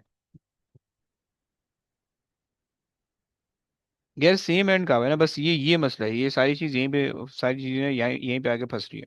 कि अगर आपको वो same and कह रहा है तो इसका मतलब है कि भाई ये आपने पूरा लेना है और ये आपने फिर ये लेना है, इस तरह से, सही है। अब अगर जो नॉर्मल अगर हमारे पास देखें, सो अगर मैं इसको ले लूँ E1 और मैं इसको ले लूँ E2, ये बहुत लंबा जाएगा यार, ये उससे मुझे अब उलझन हो रही है। सो E1 हमारे पास आ रहा है, अगर आप पहले वाले के लिए कर लो, सो पहले वाले के लिए आपके पास हो जाएगा 60/, जो भी टोटल लेंथ है L1, सही है, टाइम्स आप कर दो E1, राइट? तो इससे आपके पास आ जाएगा कोई आउटपुट वोल्टेज, राइट? कोई आउटपुट वोल्टेज, और वही आउटपुट वोल्टेज ये यहाँ से भी आना चाहिए, E2 से भी आना चाहिए, राइट? वही सेम आउटपुट वोल्टेज जो होगा वो सेम आउटपुट वोल्टेज आपके पास आना चाहिए E2 से, और किस तरह से आ रहा होगा कि R1/, R1 + R2 times V in times E2, सही है। ये दोनों वैल्यू सेम होने वाली है, राइट? ये दोनों वैल्यू सेम होने वाली है, सही है। सिमिलरली अगर आप दूसरे वाले के लिए काम करो, तो दूसरे वाले के लिए जो आपके पास आएगा वो आपके पास आ जाएगा 80/L, सही है, times it by E1 is equals to V out, कोई भी वी आउट आ रहा होगा, सही है। और वो जो वी आउट होगा वो आपके पास बराबर होना चाहिए उस वी आउट के जो कि E2 से आ रहा होगा, सही है। सो R2/R1 + R2, सही है, and times it bye E2, सही है। अच्छा ये दोनों वी आउट, ये 2 ले लो, इसको ये 1 ले लो, सही है। अब अगर आप इन दोनों को अलग अलग सॉल्व कर लो तो आपके पास जो चीज़ बन जाएगी वो बन जाएगी 80/L is basically equal to, अच्छा यहाँ पे आ जाएगा E1, सही है, और यहाँ पे आ जाएगा R2/R1 + R2 एंड E2, सही है, ये आ जाएगा। और यहाँ से आपके पास आ जाएगा 60/L, सही है, टाइम्स E1, सही है, is equals to R1/R1 + R2, right? Times E2। सही हो गया। अच्छा जी, अब इसको फर्दर सिंप्लीफाई अगर हम कर लें तो हम E1 और E2 को अगर सब्जेक्ट बना लें, सो हमारे पास हो जाएगा 60 into R1 plus R2 divided bye L times R1, सही, is equals to E2 over E1। सही, यहाँ से ये आ गया। और 80 into R1 plus R2 divided bye L times R2, सही है, is equals to E2 over E1। सही है। अब दोनों यहाँ से इक्वेट कर लो अगर, सो आपके पास ये वाली चीज़ यहाँ से आ जाएगी। सही है, और ये वाली चीज़ यहाँ से आ जाएगी। सही है। सो L1 कैंसिल हो जाएगा, ये कैंसिल हो जाएगा। सही है, और आपके पास आ जाएगा R2 divided by R1 is equals to 80 over 60। सही है, 4/3 बन रहा है मेरे पास इतनी ख्वारी के बाद। क्या 4/3 आंसर है इसका? 4/3? अबे यार, 4/3 नहीं आ रहा है यार, इसका आंसर 1/3 आ रहा है। तो हम्म 20 का इस्तेमाल कर लेना। हम्म, 20। आप 80 क्यों ले रहे हैं? है। um, यार मैं 80 इस वजह से ले रहा हूँ, अगर आप इसकी लेंथ ले रहे हो तो यहाँ पे आपके पास फिर दूसरी जो डायमीटर है वो R1 और R दोनों से कनेक्टेड है ना, इसलिए फिर 20 नहीं हो सकता फिर, बिकॉज दोनों से कनेक्टेड है। यार, अच्छा, अब यार उसने ये पहले उसने जो है ना पहले वाले को तो यहाँ से कनेक्ट किया, दोनों के आप एक एंड यहाँ पे कनेक्टेड है, दूसरा एंड जो है वो आपने यहाँ पे रखा हुआ है, लेकिन चलो सही है, वो फिर 20 होना चाहिए, वो फिर 80 नहीं होना चाहिए। अगर हम यहाँ पे अगर हम 20 लें तो फिर बस ये एक चीज़ है जो कि आपके पूरी चीज़ को सही कर रही होगी। सही है, ये आपके पास जो सर है ना लेकिन फिर 20 क्यों लेते हैं वहाँ पे? उन्होंने एंड 20, से कहा है तो 80 नहीं होगा। 20 इस वजह से ले रहे हैं कि भाई यहाँ पे जो पोटेंशियल ड्रॉप होगा ना, ये वाले गैल्वेनोमीटर को जीरो करने के लिए जो यहाँ का पोटेंशियल डिफरेंस होना चाहिए, ये वाला पोटेंशियल डिफरेंस, सही है, वो इसके बराबर होना चाहिए, समझ लो, वो एंड से नहीं होना चाहिए, समझ लो ना, क्योंकि हम इसके अक्रॉस वोल्टेज जो होगा वो जब इसके अक्रॉस वोल्टेज के बराबर आएगा तो ये जीरो देगा। क्लियर हुआ? ये ऊपर से गया वो पूरा क्वेश्चन ही ऊपर से गई, है। समझ नहीं। अरे यार, अच्छा जी, चलो इसको इसको ना मैं इसकी अलग से वीडियो बना दूं और मैं इसको अलग से भी डाल देता हूँ। सही है, और भाई इसको जल्दी जल्दी निपटाते हैं आगे वाला। सही है, फिर एंड करते हैं। सो यूरेनियम तुम्हें दिया हुआ अंडरगो सीरीज ऑफ डिके। सही है, यूरेनियम 238 से 34 तक जा रहा है और 92 है। सही है, एक अल्फा निकाल दो, दो बीटा निकाल दो। सही है, emission of one alpha and two beta. सही है ना, क्योंकि तुम अगर पहला अल्फा निकालोगे, सो 238 से जब अल्फा निकालोगे, सो ये हो जाएगा 234 एंड 90 90। सही है, फिर इसको 92 बनाना है तो एक बीटा निकालोगे, सो 234 एंड 91। एक और बीटा निकालोगे, सो 234 एंड 92, राइट। सो ये तुम्हारे पास हो जाएगा proton combination of up and down. Proton के अंदर अप अप डाउन होता है। सही है, तो ये तुम्हारे पास बन रहा है। खैर, सही हो गया। तो इसकी इसकी ना मैं वीडियो बना दूँ, इसकी वीडियो बना के दोबारा से डालता हूँ। सही है, इसमें एक एक प्रॉब्लम वो मुझे समझ में आ गया, वो मैं गलत ले रहा था। सही है, तो मैं इसको बताता हूँ। सही है, चलो बस अब आज की कहानी तक रखते हैं। अब इंशाल्लाह कल की क्लास में जो है ना 23 स्टार्ट करेंगे। 23 24 कोशिश करना है 24 के सारे वेरिएंट कर लें, 23 बस कर लेंगे। सही है, 24 की कोशिश करेंगे सारे वेरिएंट कर लें। सही है, चलो बस, चलें जी। अल्लाह हाफिज़। ओके ओके, गाइस, अल्लाह अल्लाह हाफिज़। हाफिज़, टेक केयर।